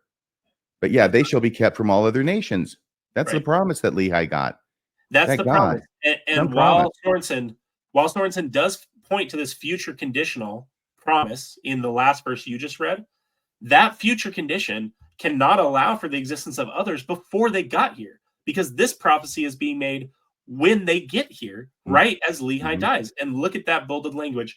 "It is wisdom that this land should be kept as yet from the knowledge of other nations. For behold, many nations would overrun the land, that there would be no place for an inheritance." It is for this reason that even people who are part of the Quorum of the 12 today, Jeffrey R. Holland gave a talk in 1976. I know that's a long time ago, but it seems to be an opinion that he still holds, that after the flood, one of the reasons that he talks about the flood being a literal event, which defies the laws of physics, by the way, one of the few things I found I agree with Jacob Hansen on. But Holland talks about how the flood separated the old world and the new world for this exact promise, for this exact reason, in a Right, talk of in course. 1976. Yes. Oh, I remember that kind of rhetoric when I joined the church. It was exhilarating. And But here, go what ahead. Lehi I'm is saying is sorry. that God has given him a promise that they shall be kept from all other nations, that they may possess this land unto themselves, even at the time that we know now.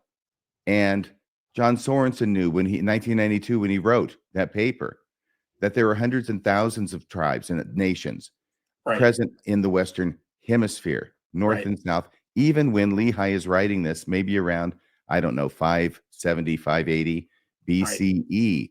And so this promise that Lehi gets from God isn't worth the paper it's written on. Exactly. Exactly. His entire apologetic exercise in securing these potholes does away with promises that Lehi, at least, claims were made in the mouth of God. It literally says, I have obtained a promise from the Lord God. Not only that, if you'll go to the next slide, this is just, again, a reminder. You can't trust that God guy. Yeah.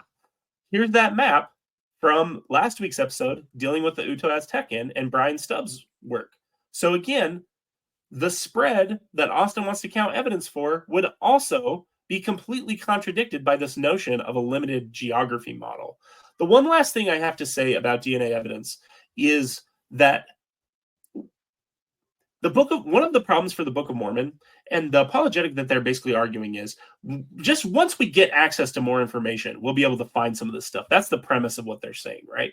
But here's the reality. If you spend some time doing some research, even just basic research on the people who were here at Book of Mormon times, people like the Hopewell, you will see that there are things in their culture that are completely inconsistent with what the Book of Mormon says. They used, for example, the Hopewell used shells as currency. The Book of Mormon talks about completely different types of currency. It talks about precious metals in a way that precious metals weren't worked on at all in that way here in America. The only way they did is by they didn't forge. They used basically like pressure and some rudimentary tools to work decorative gold. They didn't work gold or other metal in the way that the Book of Mormon records.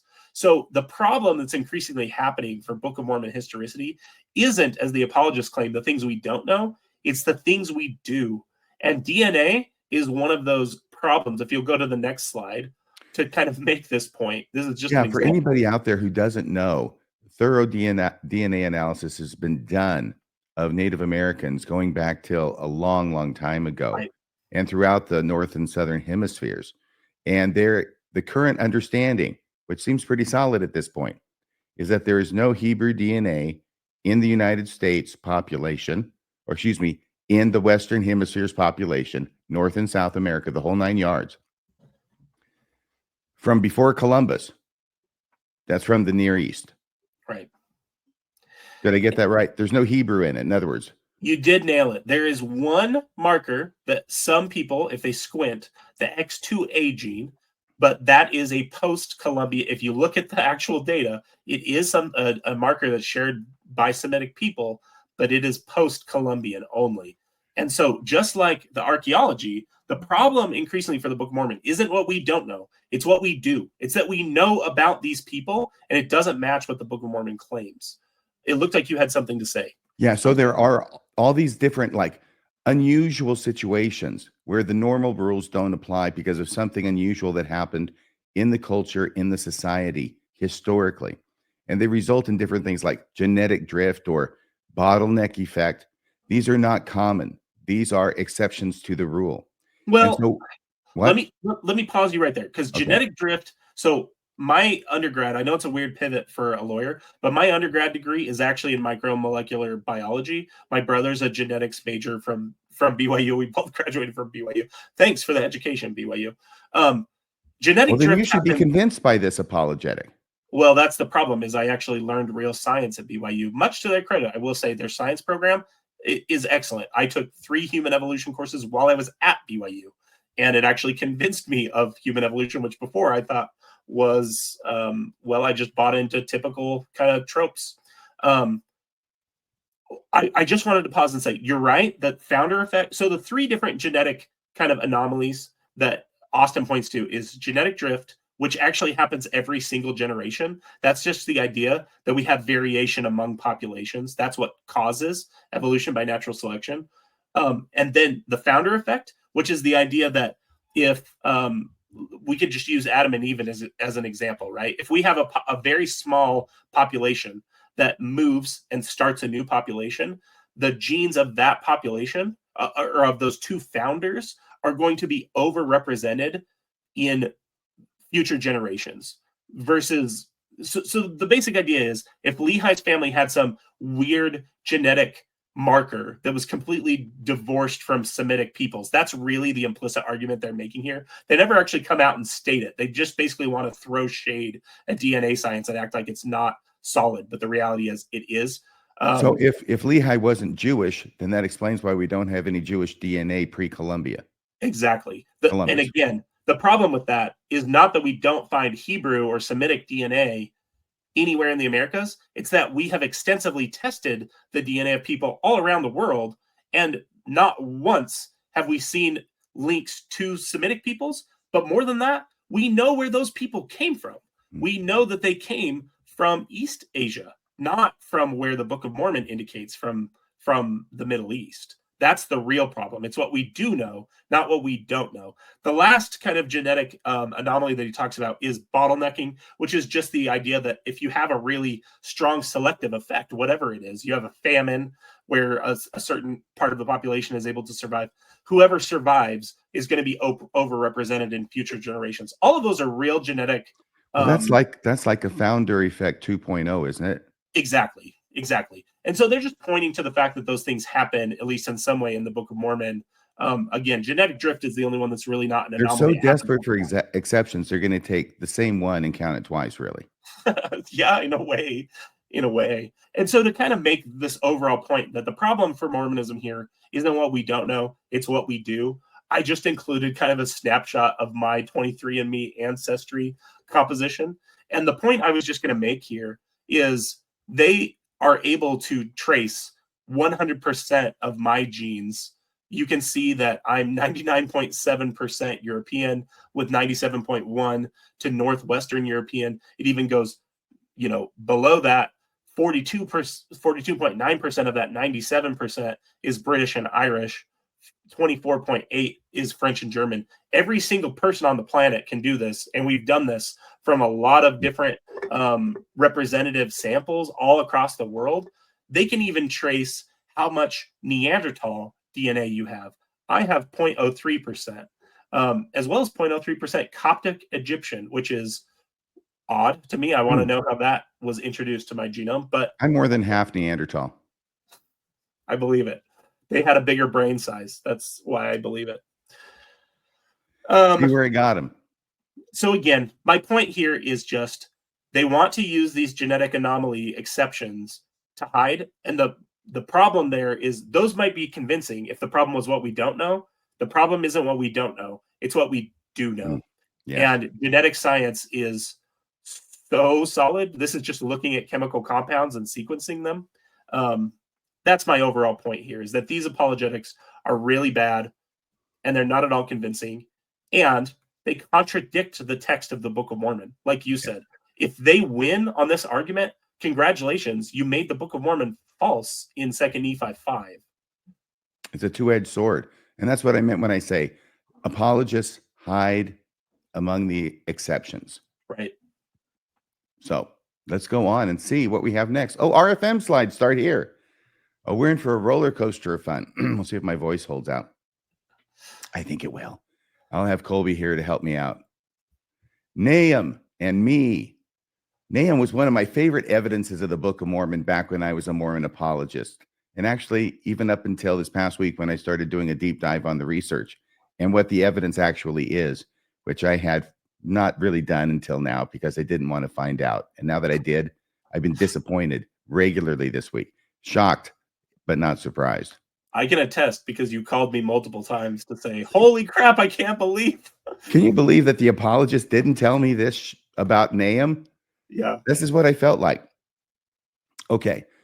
Well, then I started researching for this episode, realized there were a number of things the apologist never told me, or I don't remember. Okay. It certainly wasn't front and center, these things. And coincidentally enough, Austin Fife in his Light on Truth letter doesn't mention them either. So this is what I want to go through. There's 6 of them, okay? I'm going to clip through these as quickly as I can. Then there's a little bit of fun after that. Perfect. And then we'll all go home. 1, Lehi followed the frankincense trail. This is the frankincense trail. This is a section in Austin's Light on Truth letter. And he says, 1 Nephi 2:5, Lehi takes his family into the wilderness. Could you read this for me? I sure can. Lehi takes his family into the wilderness out of Jerusalem near the shore of the Red Sea. This journey, as described in the Book of Mormon, has been a subject of scrutiny.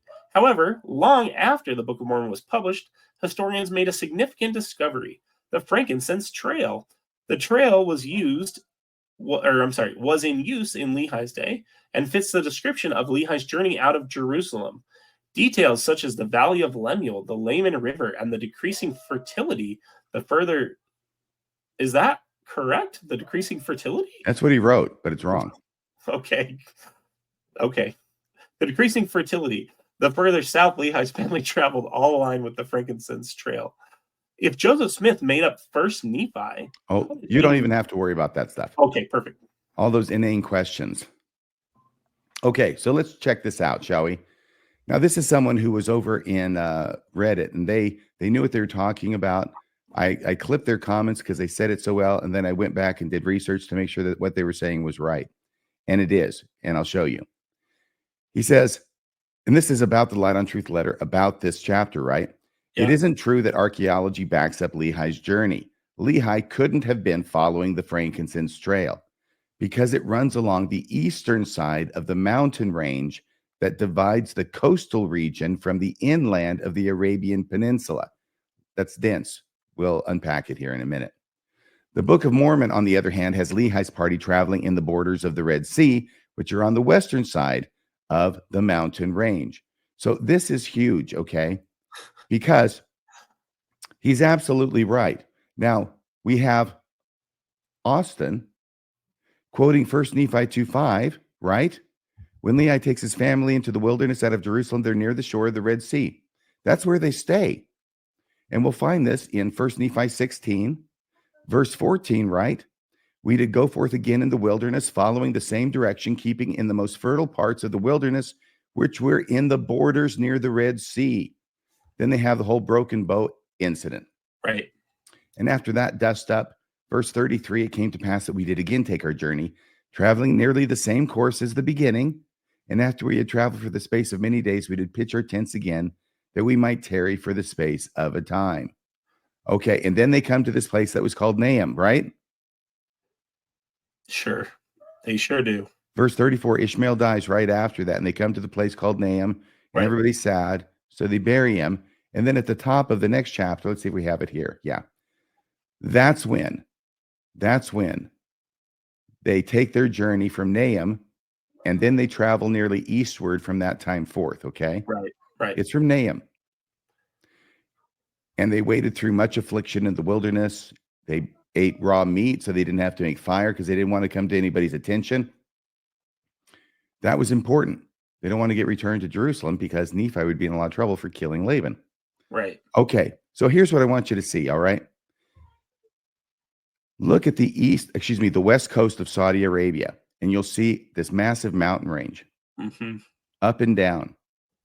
All right, and we're going to talk a little bit more about those mountains here in a minute, but they're big. And you could perhaps go down by the seashore, which is what is described in the Book of Mormon. We can't stress that too much. This is what the Book of Mormon says. I think there are places when you'd have to, I don't know, go into the water or something, because some places the mountains come down into the sea and it's tough to get around them. But it's the seashore in the borders by the sea, according to the Book of Mormon, until they get the place that was called Nahom. Now, the Frankincense Trail is on the other side of those mountains, because you'd have to be crazy to go up this seashore in the condition that it's in. Right. It's not smooth sailing. It's not easy passage. It's not straight passage. But they have the Frankincense Trail right here. We'll have a few more. Here's another different picture, and you can see more of the mountains there that they're dealing with. Well, Here's you the can even see just from that topological view Yeah. that mountain range is intense. I mean, you can see mountains in the middle of the image as well.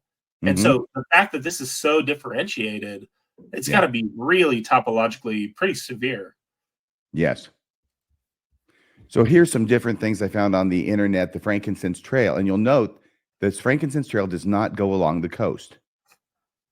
It goes along the other side of the mountains. And you can see that in all three of them. It doesn't go up the coast. Right. Okay. And I picked these at random from the internet. So conclusion one, Lehi did not travel along the Frankincense Trail. Now, I want you to understand something, okay? It is so tempting for the apologist to want Lehi to be on the Frankincense Trail, since it really wasn't known about in Joseph Smith's day. I think it was discovered kind of in 1990 to the Western world, or rediscovered. So this would be huge for them if Joseph Smith has Lehi going down the Frankincense Trail, but damn it, he has him going down the seashore And there's a huge mountain range in between. So what do we do? What do we do? I'm not kidding you, okay? This is a true story. What they do is they say, we've got to get Lehi on the other side of the mountains. How do we do that? How do we do that? Well, I tell you what, it says they're in the borders by the sea. Mhm. So we're going to make borders mean mountains. Yeah, Because mountains can be borders sometimes, between different I've heard countries. this apologetic before. Yeah, it's crazy. So they're by the borders by the sea. They're by the mountains by the sea. They're on the Frankincense Trail. And all we had to do was completely rewrite the Book of Mormon in order to make it true. Mm-hmm. Okay, I swear to you, that's totally true. That's where they go. Number 2, the name Nahom was unavailable to Joseph Smith. We saw that because he wrote it. He wrote those words. And there's a picture of those wonderful altars. Well, there's a map. There's actually more than one map. This is the map we're talking about. It's the most famous map. You'll see it was first published in 1794. Wow, that's before the Book of Mormon was written, isn't it? That's before Joseph Smith was born. And that's Saudi Arabia in this map. Okay. And now we're going to zoom in a little bit. Now, this is the same map, okay? And I didn't draw on the map, but I drew on the slide. You see that little blue thing? Mm-hmm. That's Nahom.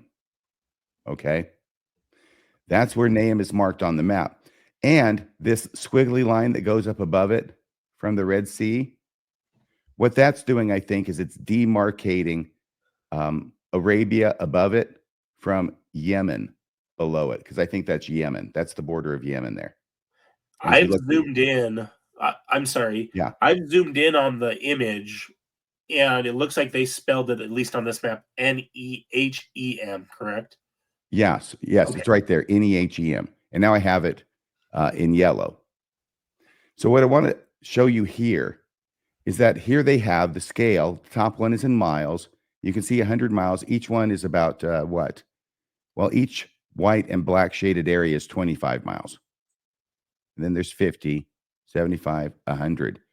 And this from the exact same focus. You can see that Nahom, it's over 100 miles. It's at least 100 miles to the Red Sea from Nahom. And you see those nasty mountains marching down in between Nahom and the Red Sea? Yep. Okay. So that's the situation. Now, once again, we're talking about the question that the name Nahom was unavailable to Joseph Smith. Well, this is the map that has Nehem. And what happens now is that the issue now, I find out as I research this, the issue apparently isn't whether there existed a map with Nahom on it that Joseph Smith could have seen, because it was 1794. The issue now is whether Joseph Smith saw the map that we now know existed. Mm-hmm. So the argument is shifted. And I think, did not our friend Austin actually just say it was unavailable? He said there were ancient. So this is one of those, we talked about this a little bit last episode. This is one of those weasel words that apologists hide in.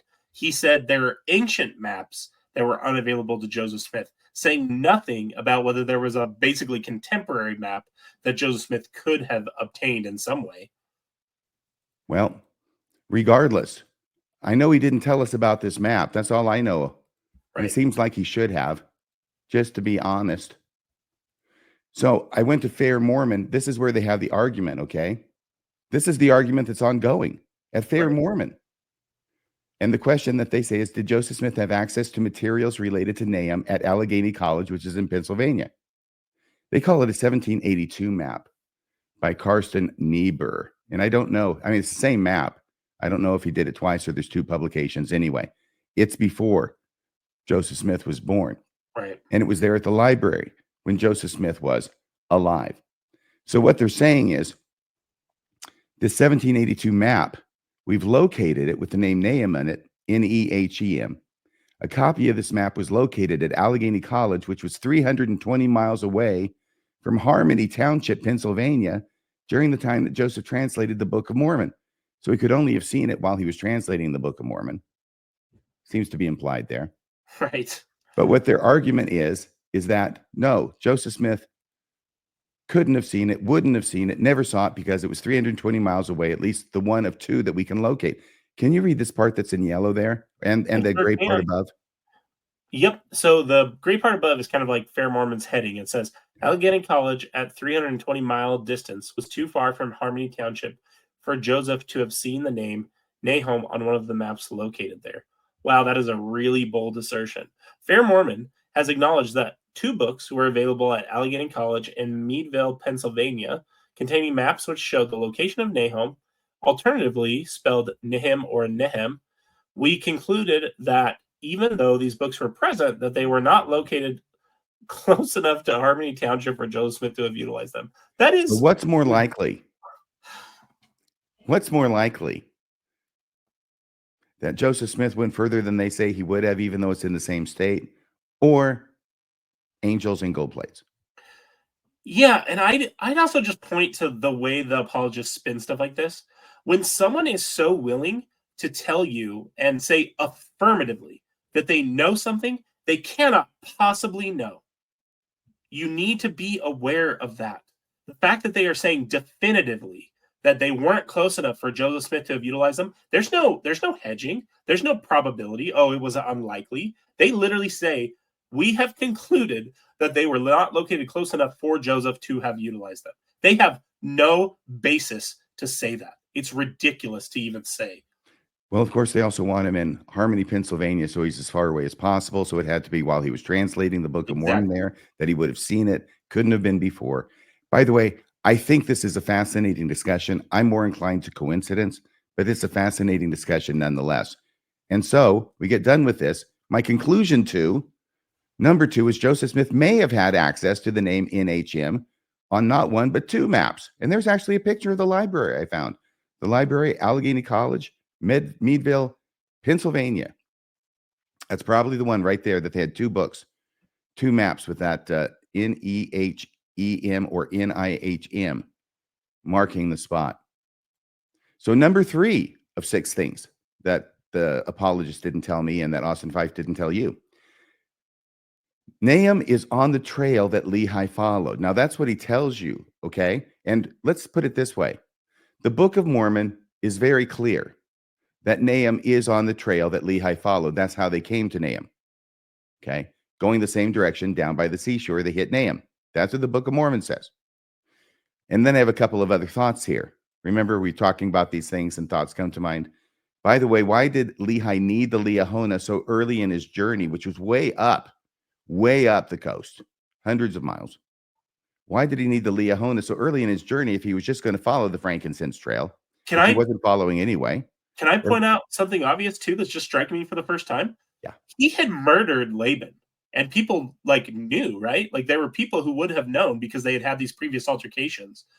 How likely would it have been that they didn't get caught if they followed the major trade route leading out of Jerusalem to Oman and Yemen? Like, that seems a real problem for the Book of Mormon too. That's the entire reason they had to go into the wilderness. Well, right? That's why they went down by the seashore and we're not on the Frankincense trail. See how easily I can shift? Also, a little known fact historically that Nephi was a master of disguise. A lot of people don't know that about Nephi. He did fool Zoram. He did fool Zoram, so that after he chopped off Laban's head, so that is at least textually based. He was a ventriloquist too. Not only could he imitate Zoram's voice, he did this whole voice throwing routine, throwing his voice to the decapitated Laban. And Zoram thought that was a hoot. That's why he went with him so willingly. He was so entertained. Okay, but so why did Lehi need the Liahona so early in his journey if, as the apologists say, he was just going to follow the Frankincense trail? Right. Maybe there's some special messages he needed to get on that other spindle. Also, if Lehi is traveling on the well-used Frankincense trail, why didn't he ever run into anybody? Or is this just another example of Lehi and Nephi running into all kinds of people and just never mentioning it and making it look like they're completely alone in the world? Right. Not even cooking their meat, eating it raw because they don't want people to see their fire. That doesn't make sense that they're doing that on the Frankincense trail. Right. Okay, so let's continue. There's chapter 17. I think I had it before, but this is where it talks about right after Ishmael dies at Nahom, then they turn, then they head east, not before. Oh, this has some duplicative slides in it because some of the same points here make that point. That Nahom was along the route that Lehi traveled, so Nahom would have to be down on the coastline. That's the point, if it's not clear enough yet. Either that or they would have had to turn before Nahom, not after. Yes, yes. So once again, look where Nahom is. It's right where that little cross of mountains is in the upper quadrant. It says Nehem. Look how far that is from the Red Sea. Look how far that is from the coastline. We'll have a picture of the mountains that you have to go over before long. Oh, there they are. These are called the Hejaz mountain range. They're nasty suckers. Can you imagine crawling over those to get to Nahom and dragging your freaking tents with you, which were not pup tents made out of nylon that you can roll up and put on your backpack? These are massive tents. Yeah, I don't think so. Now I see what all the grumbling from Laman and Lemuel was about. That's what happened. You're right. Book of Mormon, true. So conclusion 3, Nahom is nowhere near where the Book of Mormon places it. And technically, it's 100 miles inland, at least, and separated by a freaking mountain range. Next, number 4. Oh, Bountiful is green and lush all year round. I was part of the excitement when they were finding this green place on the coast of Oman and saying, hey, man, this matches up. This could be Bountiful. And you can see right here where they have that. They have the Bountiful, the line there, which is way off the coast. And then it strikes out to Bountiful. By the way, this is an apologetic map, obviously. It's got Nahom and Bountiful on it, right? Notice what else, okay? I just have to bring this up. They're cheating. Do you see how they're cheating? If that were really Lehi's trail, it would go down by the water on the other side of the mountains. But they put it on the Frankincense trail, contradicting what the Book of Mormon says, so that it can be on the Frankincense trail and then run into Nahom. Right. And just so people can appreciate the scale here and the point you're trying to make. So you indicated Nahom was about 100 miles inland. So at no place on this would they be even close to within 20 miles of the shore, as far as I'm seeing it, just based on roughly eyeballing the discrepancy there. Think about what that means. No one is saying that they're near the sea if they're 20 miles from the sea. Yeah, and they got mountains in between. Right. When we look at it here, apologists can be like, oh yeah, look at a compelling hint, because we're looking at the map that's so zoomed out. But if you're even a mile from the ocean, you're probably not going to know, particularly if you've got like this giant mountain range between you. This is, yeah.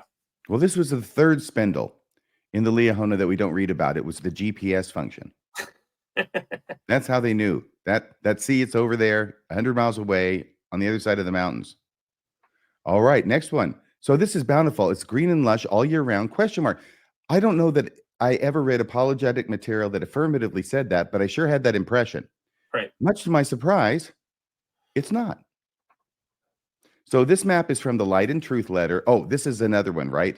Same thing, closer up. See how they cheat to put Lehi's path on the Frankincense trail so he can meet up with Nahom? Right. And there you can even see it better. I mean, this is right there. Look at that thing. And you can see the mountains that it's on the wrong side of, per the Book of Mormon. Right. So it can run into Nahom, and you can see what would happen if you're on the coast, and then you run into Nahom. Well, there's no Nahom there is the problem. But then you turn east, and now, bam, you got to go right over the mountains instead of coming through the pass, which is where the Frankincense Trail is. Right. All right. Now, here is the port of Salalah in Oman. And you can see it's a bit green. It's a satellite picture. There's some greenery there. Here's what I found out. This was my first shock. Though the country is generally dry of Oman, I think it's like the hottest place on the planet. This part of southern Oman gets a few months of foggy, rainy weather in July and August due to the arrival of a monsoon, which is known locally as Kharif. And this is like a trip down memory lane. I know all this stuff, right? There's stands of frankincense trees that grow there. And at the bottom, it says, on land, camel caravans would carry goods north to Egypt, Persia, Palmyra, and Rome because it was a port. Okay, anciently. But then I find this. The jungle of Arabia. Incredible pictures of Oman's pop-up forest in a desert which only blooms for 3 months a year. And I thought, wait a second. Did I get dealt a bill of goods by the apologists?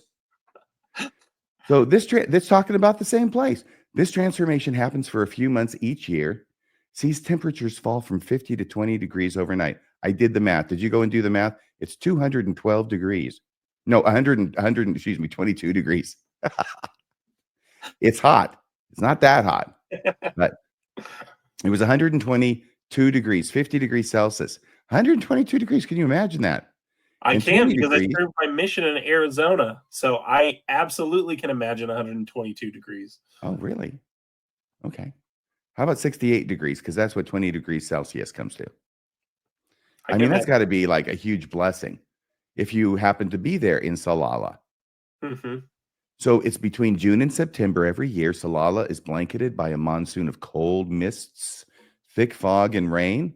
Around 155 miles across the land is affected by the change in weather, and surrounding areas remain untouched. This is the place eastward where the apologists say Bountiful is, as described in the Book of Mormon, after turning left at Nahom and heading almost due east. Right. So we've seen the problem with Nahom. It's not the focal point, the actual hinge point, which makes this so impressive in the first place. Right. That apologists portray it as being falsely so. And look, we got some pictures. This is what it looks like for, I guess, 3 months out of the year. And now it's a tourist destination. You can see, I don't know if these are frankincense trees, but you'll see them up there. And you'll also notice their branches and their trunks. And the first thing you will say is, I don't care how green that is. There ain't no way I'm ever going to be able to make a ship out of it. Right. And here's some camels, and they are cooling off. This is a wonderful place to be a camel. And look at the trees in the background. Same issue. That's as good as it gets. It's not like they have a forest of evergreen or Lebanon pine or fir or cedar, the cedars of Lebanon, lurking off stage or on the other side of the mountain. No. And here is a map. There's Salalah. And this is that area of 155 miles that experiences this change for 3 months every year. And that's why there are multiple proposed locations for Bountiful among Mormon apologists. Some favor Salalah, but I think the one that people like the most, hey, here's a bunch of them, right? Is Khor Rory, Khor, no, Khor Karfut, bottom on the water on the left. And you can see they're all lined up there, you know? They're like tourist hotspots along the coast. And all of these are affected by that few months of the year change. Yes, and that's why if you go west from there to replicate the coming east, right, you'll see it ending up right around where Nahom is on that map. And that's the whole point of it. I'd also note that I think you could fairly, again, because it's so vague, right? They went nearly east. You could have any one of these be a hit. Every single one of them, right? Yes. The really remarkable thing is that, we don't know where they turned east. They're going off of this to make the point that it must have been over here where Nahom is out of place on the Frankincense Trail. Right. But really, from the Book of Mormon, it could have been anywhere along this entire coastline of Arabia. So you have a lot of options to pick from for a match. All right, let's continue. And on the right is how it looks when it's green. And on the left is what it looks like after those 3 months are over. And it goes back to looking like pretty much the rest of Oman. There it is. Conclusion 4, Arabia Bountiful is not green and lush all year long. Here's a view from Khor Karfat at the end of Wadi Saik, Oman, the leading Bountiful candidate. So, and you can see even looking at that, I know the train have a little bit of leaves in there and branches coming in from the right for aesthetic effect, to give the effect of a forest, a verdant forest off there. But there isn't. It's just another one of those trees. It's kind of like an overgrown bush, at least if you live in Western Washington. It's really not a tree at all. So Go ahead. Well, I was just going to say, the reason that you keep talking about the size of the timbers is because, but I also don't want to steal your thunder, is because this is where Nephi supposedly built the boat. Yes, he had to build a boat here. There have to be not only trees, but trees that you can build a boat from, and they are not there nowhere along this coast. That's one of the huge problems. I mean, it's a wonderful find. It's so close, but and so now apologists have to say, well, he must have bought them from other wood merchants. That they don't mention. Right, exactly. The other thing I'd point people to while we're talking about the ship, because this is one of my favorite ex-Mormon podcast episodes that has ever existed. John Larson's Mormon Expression episode, How to Build a Transoceanic Vessel, is one of the funniest things I've ever heard. He just lays out how impossible the story as it's recorded in 1 Nephi 17 would be. Like, if you really think about what it would take to build a transoceanic boat, it would be impossible. It would be so impossible. And this is the overall conclusion John Larson reaches, and I love it, is it would be so impossible. It would be just as likely as God just making the entire party go to sleep and then waking up in the Americas. It's almost like the creation of woman in Genesis. Yeah. In a way. Okay. So Arabia is not green and bountiful all year long. I don't know if that really impacts the story. I don't think it makes it more incredible.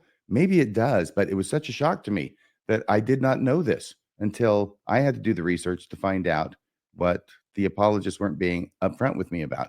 Once again, I don't remember it. Maybe they did, and I just don't remember it. It's been a while since I read the apologetics. Number 5 now out of 6. Is there wood? Does Austin mention any of this? Oh, no. Right. No, we've read everything that he mentions already. And it was very affirmative, as you know, very declamatory, very this is the way it is, but it's not. And is there wood at Bountiful for shipbuilding? I like this picture. I like this artwork because it does give you an idea of what would have to go into actually building a boat. And you can see the kind of timbers you would have to have, even if you had people who could work them and tools to work them with and knowledge to work them by. There's no wood that can do that in this area. There'd be no way to do this in the few months. This exercise, I mean, I would point people to that John Larson episode. He literally talks about, he has an actual archaeologist on that deals with ancient shipbuilding, that talks about just the amount of like material they would need to gather to build the ropes or to build the sails. Yes. You would need like hundreds of sheep to shear to get the material you need to build one transoceanic boat. You could not do that. So on your previous conclusion, you asked, I don't know how this affects the story. It affects the story because if this location, this entire coastline that is east of Nahom, or where they think Nahom is only green for a few months out of the year, there's no way that this story, if it even was possible, which I don't think it is, could ever have happened in the process of a few months. They had a party of like less than 30 people. Yeah. And that's including women and children. There's no way this is possible in a few months. Yeah. Agreed. Thank you for putting the fine point on that. And once again, the question about wood, we've already kind of covered it. We're going back to show the pictures, which I already showed you, to show you what kind of wood is available. And here, back to our anonymous person from Reddit. But the problem with this region being the Bountiful of the Book of Mormon is that the types of trees that grow there aren't suitable for shipbuilding. LDS apologists acknowledge this. So now their theory is that Nephi must have purchased imported lumber. It's either that or he had to bring it with him all the way from Jerusalem. And they would have had to have gotten it from Lebanon, north of there. Yeah. So, all right. Conclusion 5, there is no wood at Bountiful to build a ship. Austin, why didn't you tell me this? I feel betrayed somehow. And number 6, how could Joseph know a place like Bountiful even existed? Remember, this Bountiful, the strange thing, he says, the decreasing fertility the further south Lehi's family travels along the Frankincense Trail. And the funny thing about that is that's absolutely the opposite of the reality and what's been known since ancient times, since the Romans and the Greeks, and certainly available in Joseph Smith's day. Have you ever heard of Arabia Felix, my friend? I actually have not. Well, whenever he gets in a fix, he reaches into his bag of tricks. The problem is that Arabia actually increases in fertility the further south one goes. And by the way, there were maps that showed some greenery also in that area as well, not just out there, on the coast in those little places.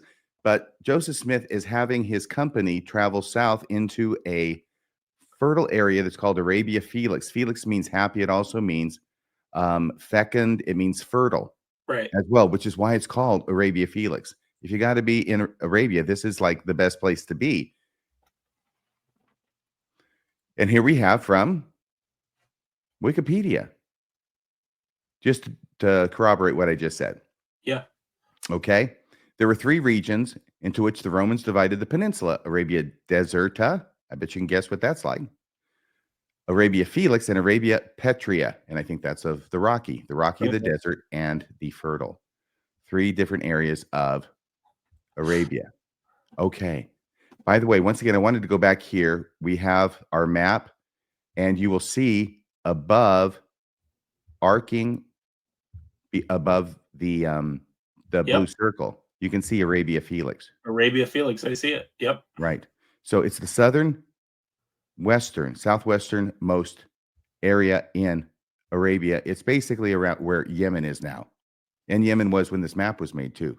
You can even see Yemen, I-E-M-E-N is how it's spelled there. So that's Arabia Felix. It's on the map.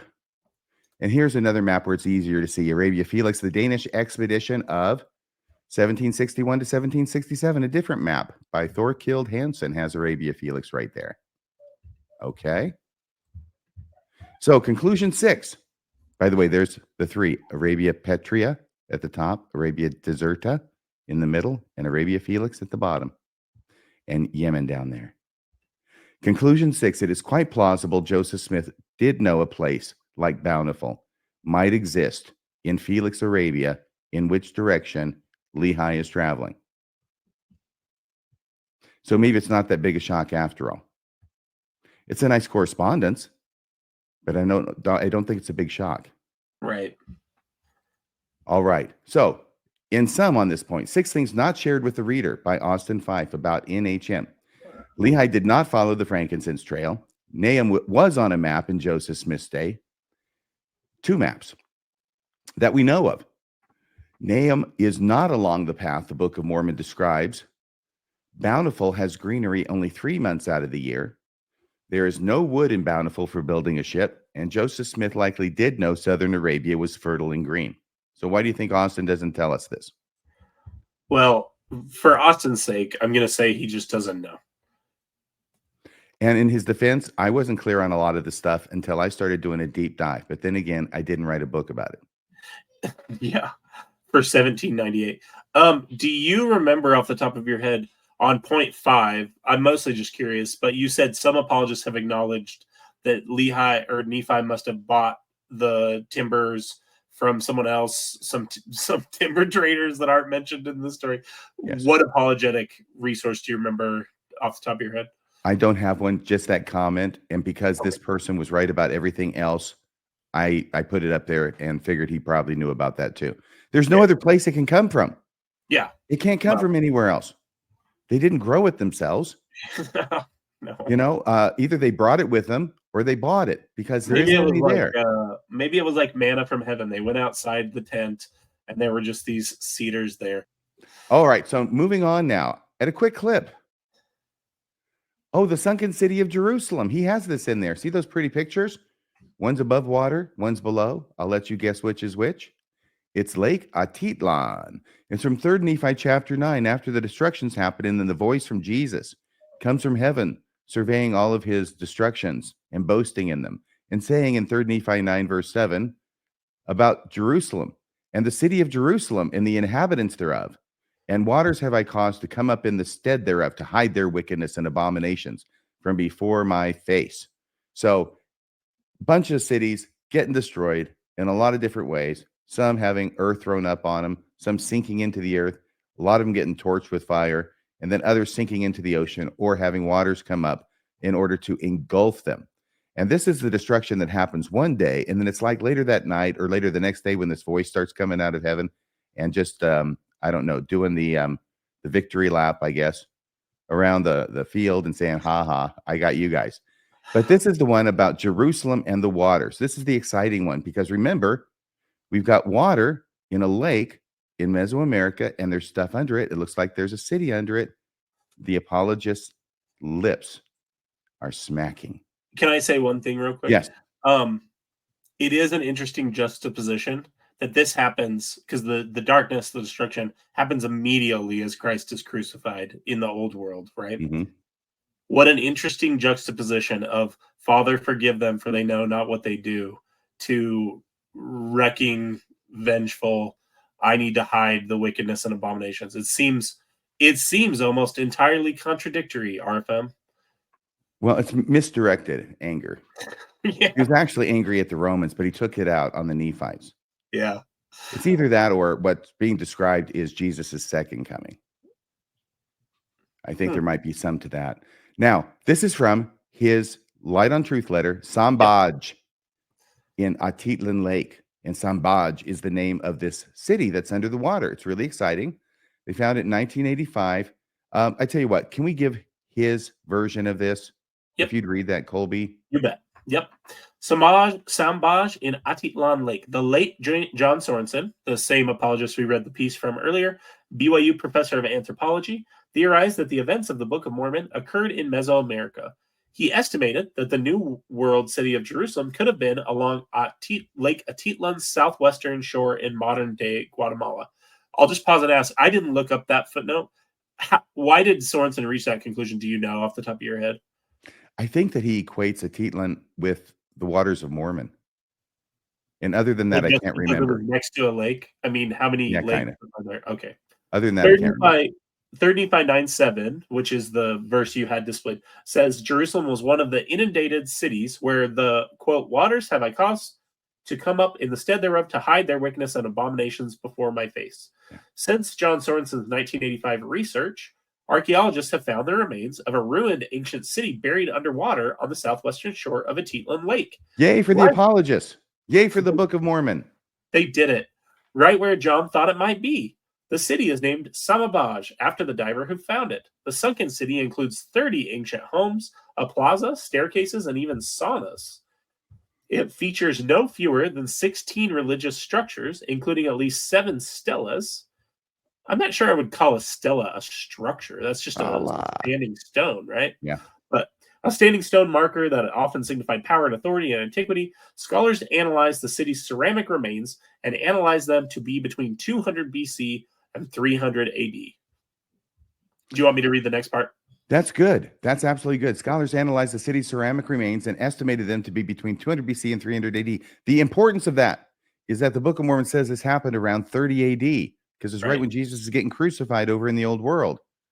And everything goes to heck over here, and all the destruction happens, and then he's going to show, coming down from above, he's going to appear in glory and say, just kidding, didn't really mean it. I love you all, really.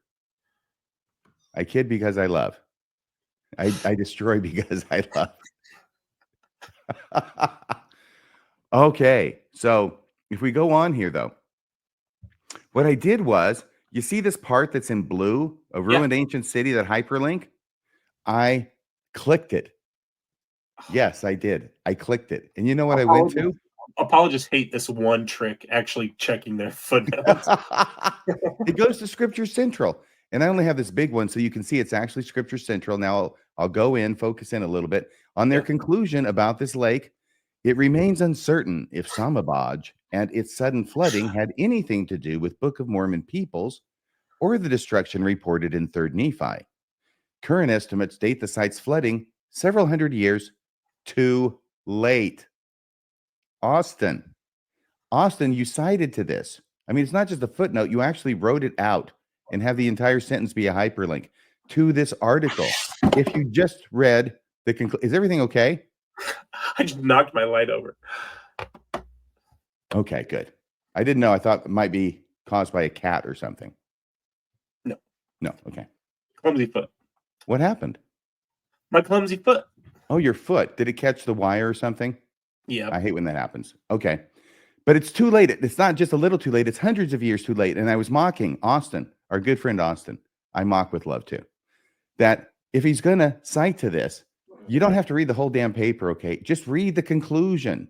If the whole paper's too much for you, Austin, go to the conclusion and read where it says that actually it flooded hundreds of years too late for the Book of Mormon narrative. By the way, okay, I just saw this.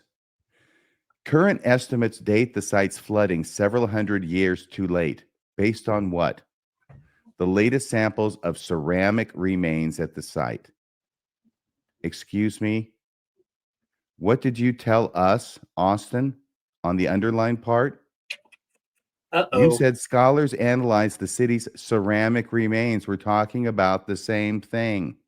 Ceramic remains, and estimated them to be between 200 BC and 300 AD. That's not what your source is saying. Your source is saying it's hundreds of years too late, not a range that would incorporate the date you want. I'll be anxious in hearing how you explain that, by the way. Red herring. He'll call it a red herring. I asked the question. Yeah. And this flooding, the sudden flooding, which caught these people off guard and destroyed them so much that the very next day, the voice of God is talking about causing the waters to come up upon the people there, that the sins might be hidden from God. And well, apparently, since the lake still has no outlet, it can rise as much as 15 feet in a matter of weeks. 15 feet in a matter of weeks. That's how fast this lake can rise. It's like, how could those people possibly get out of their homes in time to escape the oncoming flood? It's 15 feet in a matter of weeks. This is like a horror movie where you're trying to run away from the mummy. And you go, the mummy is the least scary monster because anybody can outrun the mummy. Yeah. Anybody can outrun this flooding. So that's why it doesn't work with the Book of Mormon. And that's what the source that you're citing says. Austin, let me see if there's anything else I need to say about this. Oh, yeah, this is our friend over at Reddit. Well, you want to read this? I love how person to the point this person is. On the sunken city, the submersion of Samabaj in Lake Atitlan occurred too late historically to fit the description of a sunken Book of Mormon city at the time of Christ's crucifixion. The evidence at the site also suggests the submersion occurred gradually, which you just highlighted, enough that the inhabitants were able to evacuate and take their most important belongings with them, which doesn't fit the Book of Mormon's narrative either. The evidence from underwater exploration show this to be just another Mayan city, nothing to connect it to the peoples of the Book of Mormon. This is what Austin Fife is peddling as archaeological evidence for the Book of Mormon. Because what he's saying is that, contrary to what some critics have said, that there is no archaeological evidence for the Book of Mormon, there actually is. And this is it. Wow. Let's see what else we have. We got a few more slides left. Well, can I just read his... Yeah. His questions that he asks are so silly. Okay. Can I just read that last?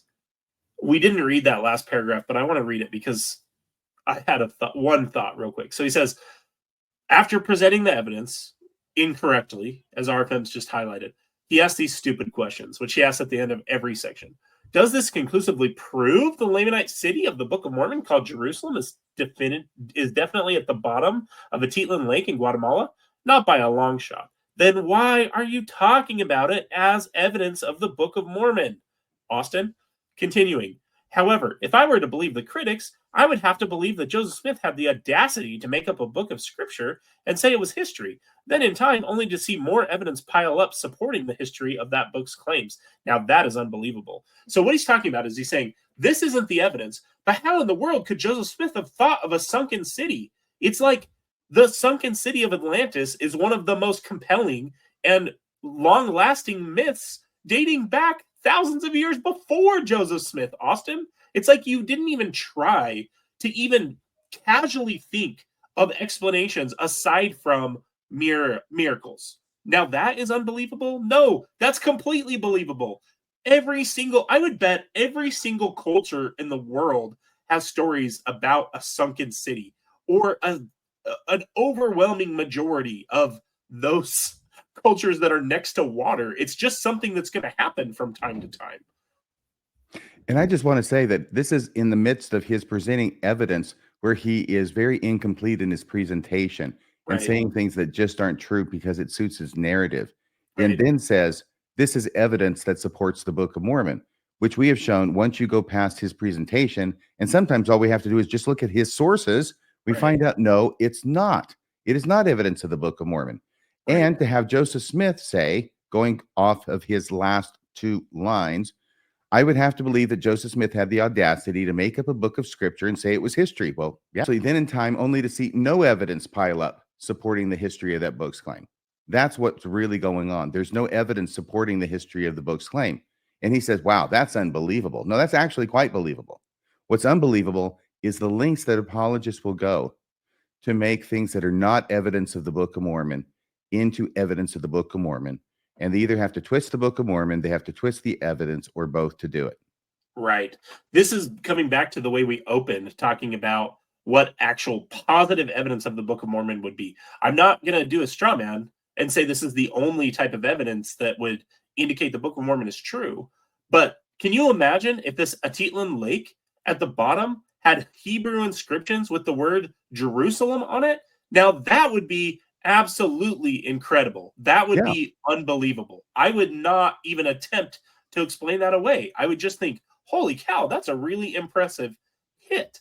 But the way apologists talk about these non-evidences is like it is that type of evidence. When every single one of these claims, whether it's Nahom or this one or the Frankincense Trail, when we actually go and look at what real legitimate scholars say, sometimes on the believing side, they're not hits. They're like maybe kind of half of a hit or a quarter of a hit if you're willing to squint and be really creative.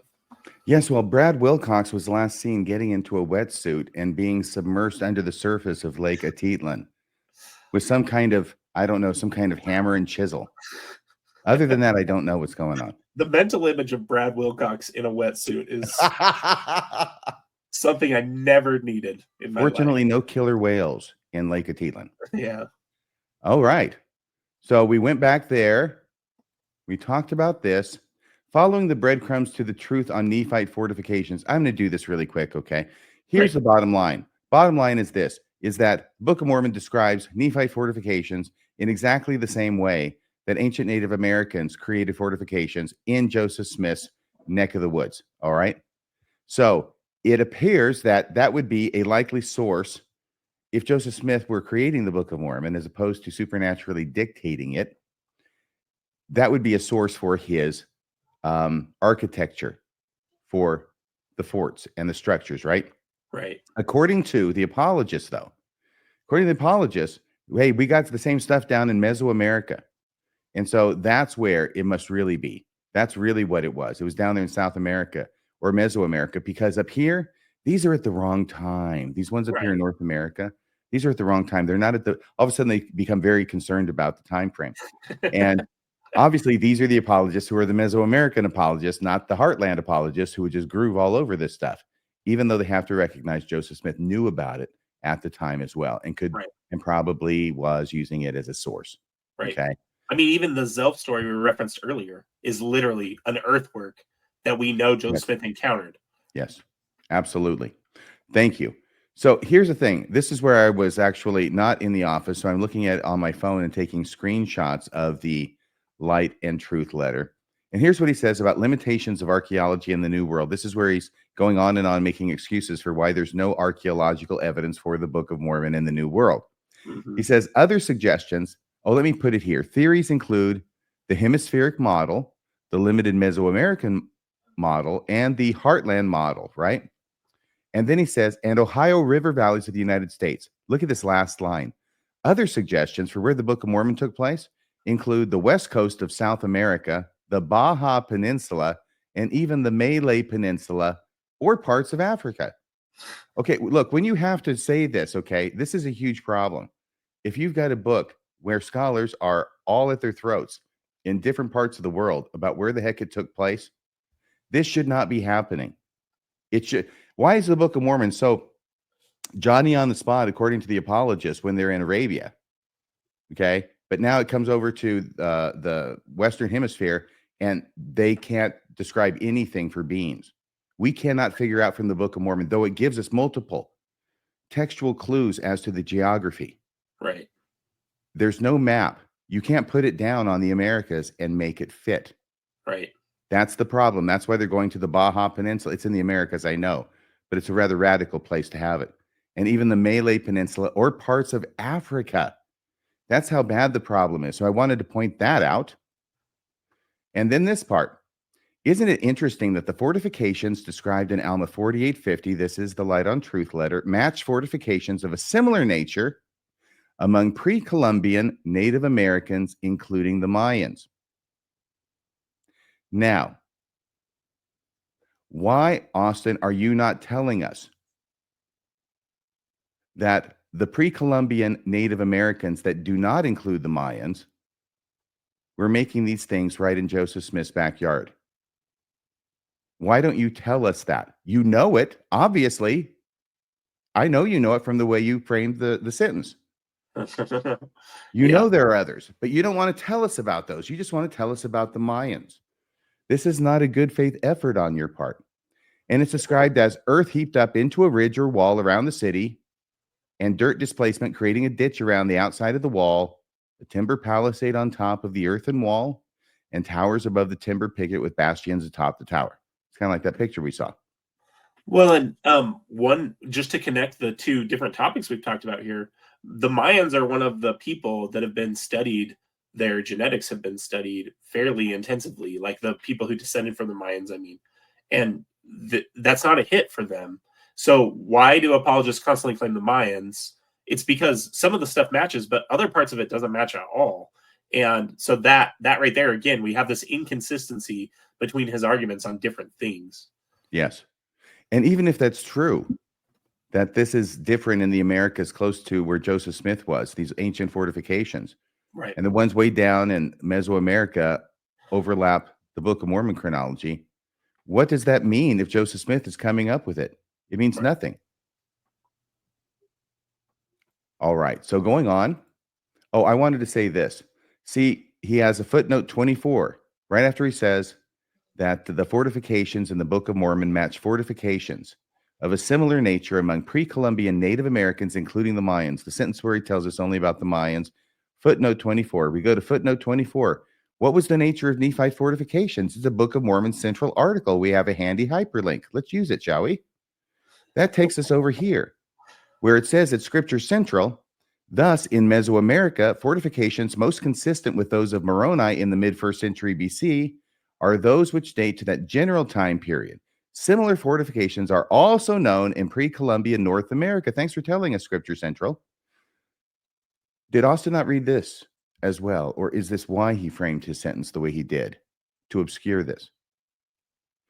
Similar fortifications are also known in pre-Columbian North America, although currently none in that region are known to date to Book of Mormon times. Footnote 12. Let's go to that, shall we? Oh, look, footnote 12. Look at the size of this footnote. For a fairly detailed treatment of fortifications in the Heartland region, go to this book. And then it talks about Jones documenting Native American forts in the northeast and southeast with earthen walls, palisades, and bastion towers. Scattered references to Mississippian fortifications can be seen in Charles Cobb and their book. Then further down, this book here mentioning palisades and ditches and bastions are mentioned in this other book. In the middle, many earthworks in the region with ditches and mound-like walls have been mistaken for fortifications, but are in fact not defensive sites. This is all talking about up there in the northeast.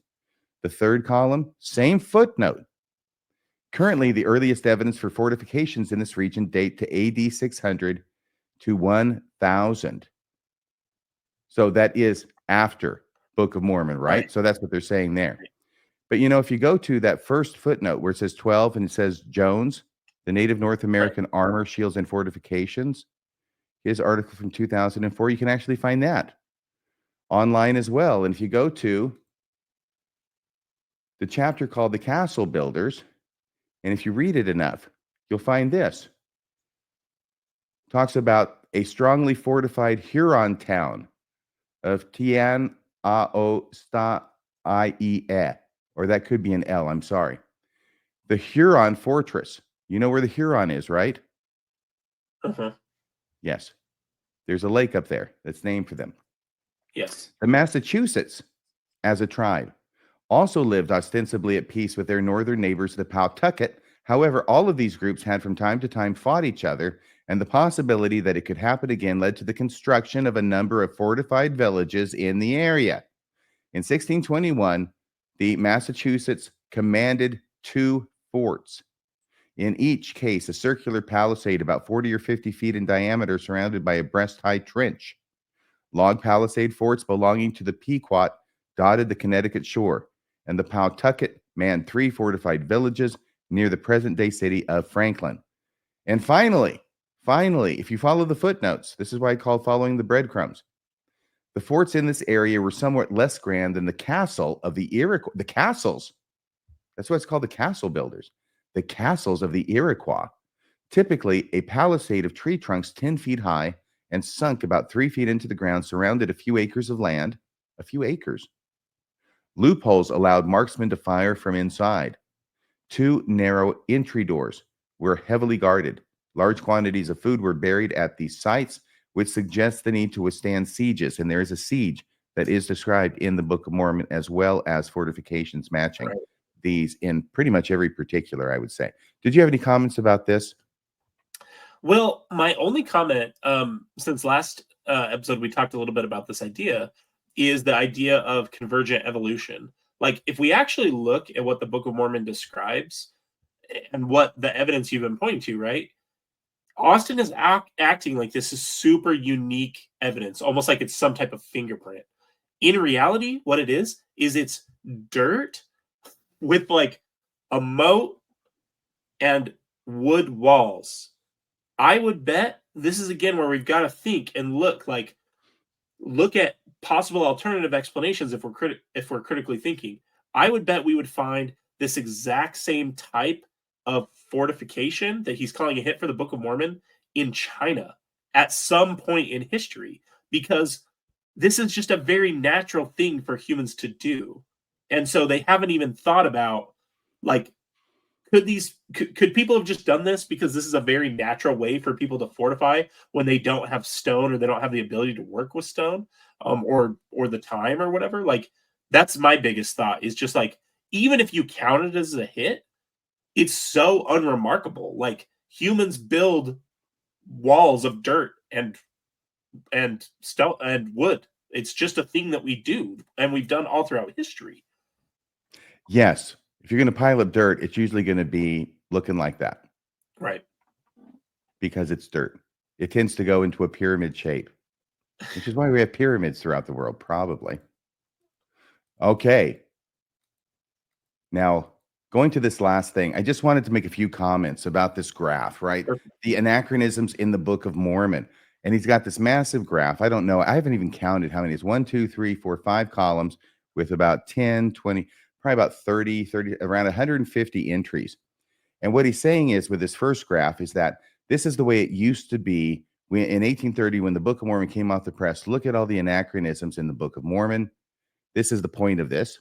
And now look at how many have gone green. So the green ones are those that have been now verified by science. And look, science is on the move, proving the Book of Mormon true. Blue are trending in the right direction, and those reds are still stubborn anachronisms that have not yet been resolved. So I just want to make 3 comments about this dumb ass graph. All right. Trick number 1, because all he's doing is tricking you. Trick number 1, add things to the graph. This is what the apologists do. They add things to the graph that were never anachronistic, so you can make them turn green in the second graph. Right. And look at some of the yellow ones, okay? Javelins.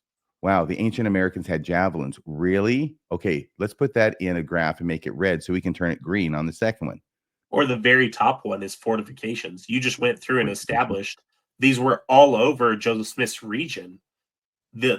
Whether it's the castle of the Iroquois or of these other people, like, they're just lying. They just lie to make it more impressive. And just so you know, you can see it is fortifications up there. And it's all red. Yeah, this is not supposed to be exhaustive, excuse me. Thank you for pointing that out. I'm just pointing out a few that occurred to me. Perfect. I just thought about doing this actually today before the show. So javelin spears, bow and arrow, that went from red to green. That Native Americans used a bow and arrow, and then they have a separate entry for bow and arrow early. So not only do they use the bow and arrow, they used to use it a long enough time ago to qualify as being early. And that gets its own box. So it How can in go the world from red. would they have? How in the world would they have confirmed? Because green is confirmed. I How in the know. world would they have confirmed Book of Bow and Arrow early and not bow and arrow? I had the same question. Because what it is, it's saying that bow and arrow is not confirmed yet. It's trending, but having the Book of Bow and Arrow early, that's green. So I don't know. It seems like an inconsistent verdict from our jury. But all I can say is you're looking too close. I'm looking too close. You're not supposed to look close. You're just supposed to look at the colors and all the red going to green and say, damn, that Book of Mormon is true. Right. But here's the first trick going on. A few other things that are added to this list in order to make it big and have a bunch of things that go from red to green to impress the hell out of the rubes. What, slings, shields, arm shields, head plates? Okay. They had no idea, apparently, that Native Americans had those. And then going further down, cords. Wow. Cords, ladders, tents.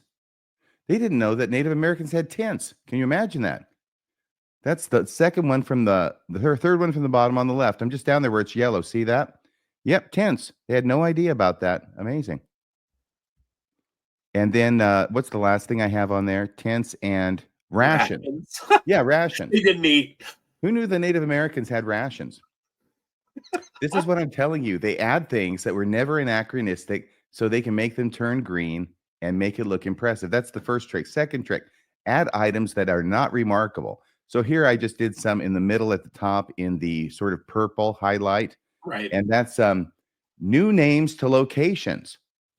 So once again, we're back at Nahom. Actually, all of these sort of have to do with Nahom. Yeah. Giving a new name to a location. Holy crap. Who knew that people did that? That went from a red to a green. And not much fire. They didn't use much fire. Remember? That was First Nephi 17:2, I think.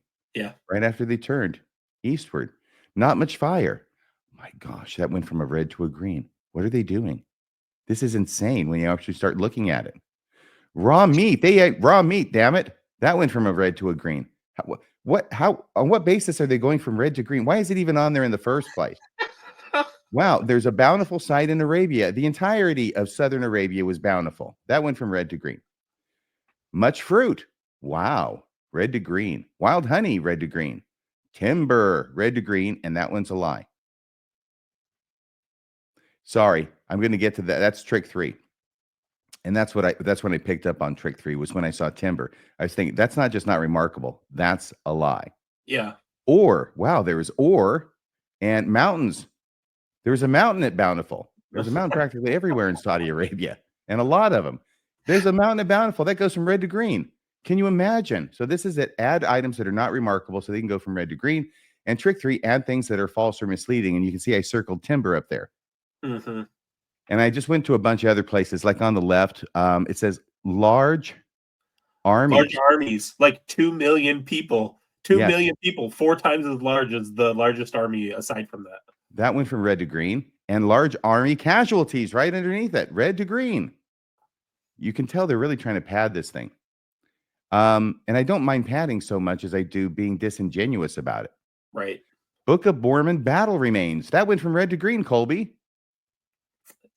It's on a chart, so it must be true. I get the feeling that he's not being honest. Whoever made this is not being honest. Right.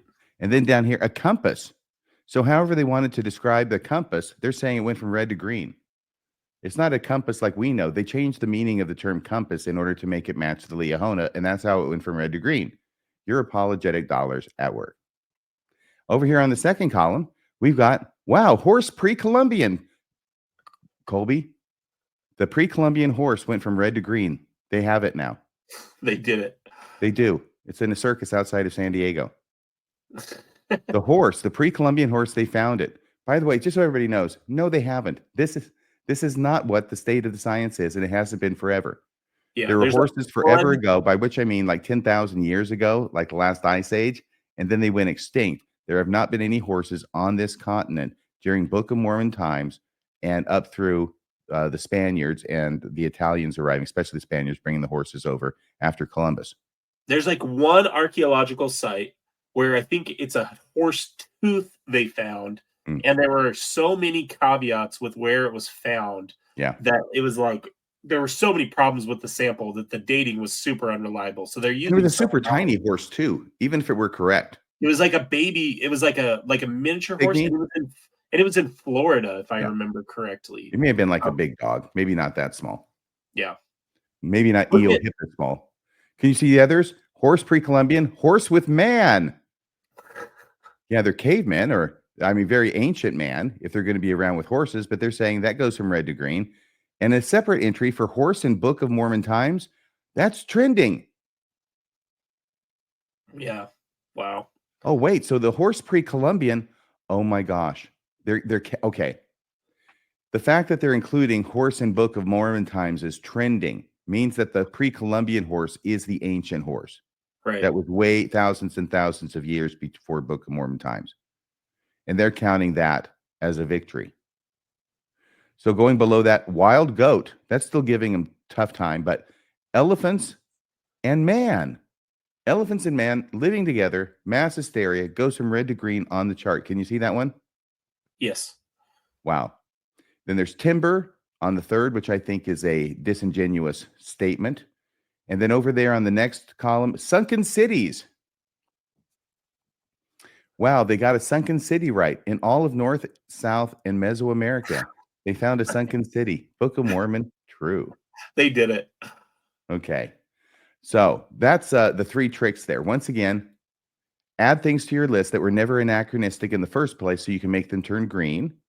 Trick number 2, add items that are not remarkable. And trick 3, add things that are false or misleading. And then you can make one of these charts too. Oh, this was something that I had. Before you do this, can I say one thing about the chart? Yeah, please. If you'll go back for 1 second. This one or another one? This one right here. So one thing that we've been highlighting throughout this series, and I'm glad we've had a chance to talk about this stuff together, is inviting people to think critically about evidence and how to evaluate evidence, right? One of the things I noticed that's still red on this is writing on metal plates, and then he has parentheses, New World. It's in your third column underneath timber, like halfway down, a little less or a little more than halfway down. Writing on metal plates, New World. You see that one? It's still red. Yes. Okay. Here's the point I want to make. Not all evidence is created equal, as we've talked about. That is a requirement for this narrative to be true. So if that is red, that is a huge problem for the Book of Mormon existing as the Book of Mormon claims to exist. So it doesn't matter how many little games Austin wants to play. He's actually taken this from Matt Roper. I remember seeing that name used, an apologist. It doesn't matter how many games they want to play with, oh, look, it's trending in the right direction. There are certain things, certain anachronisms that are completely fatal to the Book of Mormon's claims. That's one of them. Another one, and people don't even think about this, but it's literally right in the Bible dictionary. If people go to their Bible dictionary and look up what a codex is in the Bible dictionary, it will give you an overview of the fact that codexes, which is basically a collection of writings as a book, like in the form of a book, like the brass plates are said to be, that itself is an anachronism according to the Bible dictionary. Now, it doesn't tell you that, but it tells you when codices started being used, and it's after would have been required for the Book of Mormon's claims to be true. My point being, there are so many anachronisms that are completely fatal to the Book of Mormon's claims that even if we bought all of the games Austin is playing here, it doesn't matter. This is the analogy we used in one of the first weeks of the fraudulent silver certificate. If we know there are these problems that indicate it's not real, you can scratch your head about how Joseph Smith may have guessed or may have gotten some things right, but it doesn't mean that the book is true. If the book was historically true, we wouldn't have these problems. It's really at a point as simple as that. The other thing I want to say, because we're talking about archaeology, last week we talked about linguistic evidence. We're talking about some really in-depth stuff, and really, I'm learning a lot. I've loved doing this series with you. Let's not forget that the Book of Mormon's text plainly incorporates treasure that sinks into the earth in the text, in the Book of Helaman. So while the apologists want to act like they're on the side of evidence and look at this archaeology, the Book of Mormon makes claims that are completely anathema to a scientific worldview. Yet they want to use it when it benefits them and then ignore the conclusions that are reached through the scientific method and through reasonable thinking. I think you're being unfair in that, because it's a complete coincidence that Joseph Smith's worldview happened to include treasure that sank into the earth. Yeah, and it also incorporates magic rocks known as interpreters, and we also know how the Book of Mormon was translated. It's just a weird coincidence, isn't it? Alma 37, I think, is where it talks about that. Yep, shining forth out of darkness unto light, these stones, Gazelem. All right, well, let's see. I think we're just about done. We've had a lot of fun. Oh, that's right. This is a new, what is it? It's some kind of podcast. It's got Jonah, I'm sorry? This is Stick of Joseph, the guys that were on with John DeLynn. Oh, yeah, the Paul brothers. And then there's Jonah Barnes, and he's talking about his book, which is a very big book, apparently, The Key to the Keystone. And the title of it is the explicit mention of Christ's name in the Book of Mormon anachronistic? And I thought that was so funny. I had to post about it on my Facebook page. And I said, Jesus Christ, you think? How about the explicit mention of Jesus Christ's name, his mom's name, the name of the city he will be born in, the name of the guy who will baptize him, the name of the river he will be baptized in, the name of the guy who will write the last book of the Bible, and that the Bible would be the name of these yet to be collected books, all hundreds of years before Christ was born. Do you think that would qualify as anachronistic? Right. And that goes right along with the point I was just making, which is not all anachronisms are created equal. These are huge anachronisms to have included in the text. I mean, literally, the name Jesus Christ, the way that the Book of Mormon uses it, Christ is Greek for the anointed one. It was not.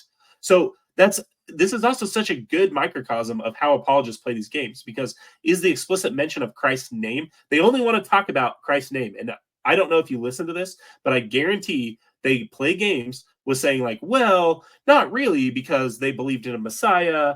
And yes, so Christ means Messiah. Yeah. And so if you squint at it, no, it's not. But no, the word Christ was a Greek term, correct? It comes from Greek. Christos.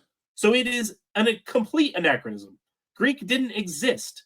How would King Benjamin? I think King Benjamin is the first one who, well, I'm thinking Messiah priority, but isn't King Benjamin the first one who says, and his name shall be called Jesus Christ? Or do I have that mixed up? Well, Nephi actually says it first. An angel appears. He gets a vision. He sees Jesus Christ. I'm thinking Messiah priority. So yeah, and then Jacob later on has an angel appear to him and tell him, hey, guess what? The name is going to be Jesus Christ. And then Benjamin does the same thing. Guess what? An angel appeared to me last night and told me the name of the Savior. Like, it's all news. Right. Each time. Nephi makes sense. It could be news, because that would be news, telling me the name is going to be Jesus Christ, 600 years before the guy's born. Right. Well, and it's even the way it uses it, like Jesus, whoever, Jesus was, the real man behind the stories, his name wasn't Jesus Christ. Like, it was the last name. Like, the way the Book of Mormon records it is ridiculous. That's not the way it occurred. Yeah. It is the way a 19th century Christian would have thought it occurred, which is a funny coincidence, isn't it? It is. That's just what people called him when they got mad at him. Yeah. Once again, from our friend on Reddit, but the bigger issue is that the largest number of Book of Mormon anachronisms are the parallels to Joseph Smith's 19th century environment and the numerous places it quotes Bible passages that, according to the Book of Mormon timeline, did not exist yet. Those anachronisms are never going to go away. Including the long ending of Mark. The Book of Mormon quotes from the long ending of Mark, which, if people aren't aware, biblical scholarship basically indicates that the long ending of Mark was a later interlineation, but it was a later addition by scribes because they didn't like the ending of Mark. And yet it's in the Book of Mormon. Yes. Not only is it an anachronism, it may be an invention. Yeah, it suffers from the same problem as the doxology on the Lord's Prayer. Mm-hmm. That'd be the glory, the honor, power forever and ever. That's the doxology, the ending, which Right. is not there in the original, but which was added later in Matthew. And yet somehow Third Nephi manages to capture the doxology as well. Right. Well, this has been great. I've had a lot of fun educating Austin. I hope he's watching. I hope he's taking notes. I hope he's going to do his due diligence and amend his Light on Truth letter in order to conform with the actual facts. Be more open with the evidence. Tell the other side. Don't try and fool your audience, Austin. Even though your goal is worthy to get them baptized back into the LDS church and go to the temple, it's a worthy goal, but you shouldn't have to lie to accomplish it. That's all I'm saying. Okay. So thank you so much for joining me again, Kolby. Do you have any words you want to say before we sign out? We're at 3 hours, believe it or not. Yeah, we kept it under 4 this time. No, RFM, I've had so much fun doing this with you. I'm excited that we'll do one more chapter and then take a brief break. We'll finish up Book of Mormon, so it's a good kind of natural place to stop. I think, in line with what you just said, Austin, read your sources. Like, read your own sources. This episode in particular is really embarrassing for you. Like, we corrected you multiple times on multiple data points on your own sources. And it's either clear that you didn't read them, or that if you did read them, you lack basic reading comprehension skills. So you shouldn't be writing books, honestly, if you can't read sources. The last thing I'll say is I agree with RFM, what RFM just said, which is if the church is meaningful to you and you want to invite people to be part of it, I have no qualms about that. But when apologists lie about the evidence, or they don't tell people about these other reasonable explanations, they are setting people up for a very damaging faith crisis down the road. If people want to exercise faith and they want to believe that the church is or espouses principles that are consistent with them, they have all of my support. Okay. I still would raise a lot of concerns about the contemporary church and its behavior. But my point is that when apologists play these games and they misrepresent the evidence, that's exactly what happened to me. Is I read early apologetics before my mission, served a mission, and now feel like I was lied to because I was lied to. And you, Austin, whether through incompetence or through willfully, you are lying to people. You are giving people false reasons to believe. And if you want to give them true reasons to believe, which is acknowledging the role that faith plays and really dealing with the evidence, you have all my support in the world. Okay. That's one of the reasons we're doing this series, so that you can make your apologetics better. So I hope you take our criticism, even our jokes, in the spirit they're intended. It really is because I care about people, and I know that apologetics like this are going to hurt more people in the long run than they're going to help. Thanks very much. Very powerful words. Thanks again for joining me. Thank you, everybody, for watching. Please hit like. Please hit subscribe. Thank you to all my wonderful viewers who have gone the extra mile and gone to radiofreemormon.org and made a contribution, a donation to the program. Your donations do keep Radio Free Mormon broadcasting behind enemy lines. Well, that's about all for tonight. Please join us next time for another episode about the Light on Truth letter featuring the Mormon Legal Eagles, RFM, and Kolby Reddish. Good night, everybody.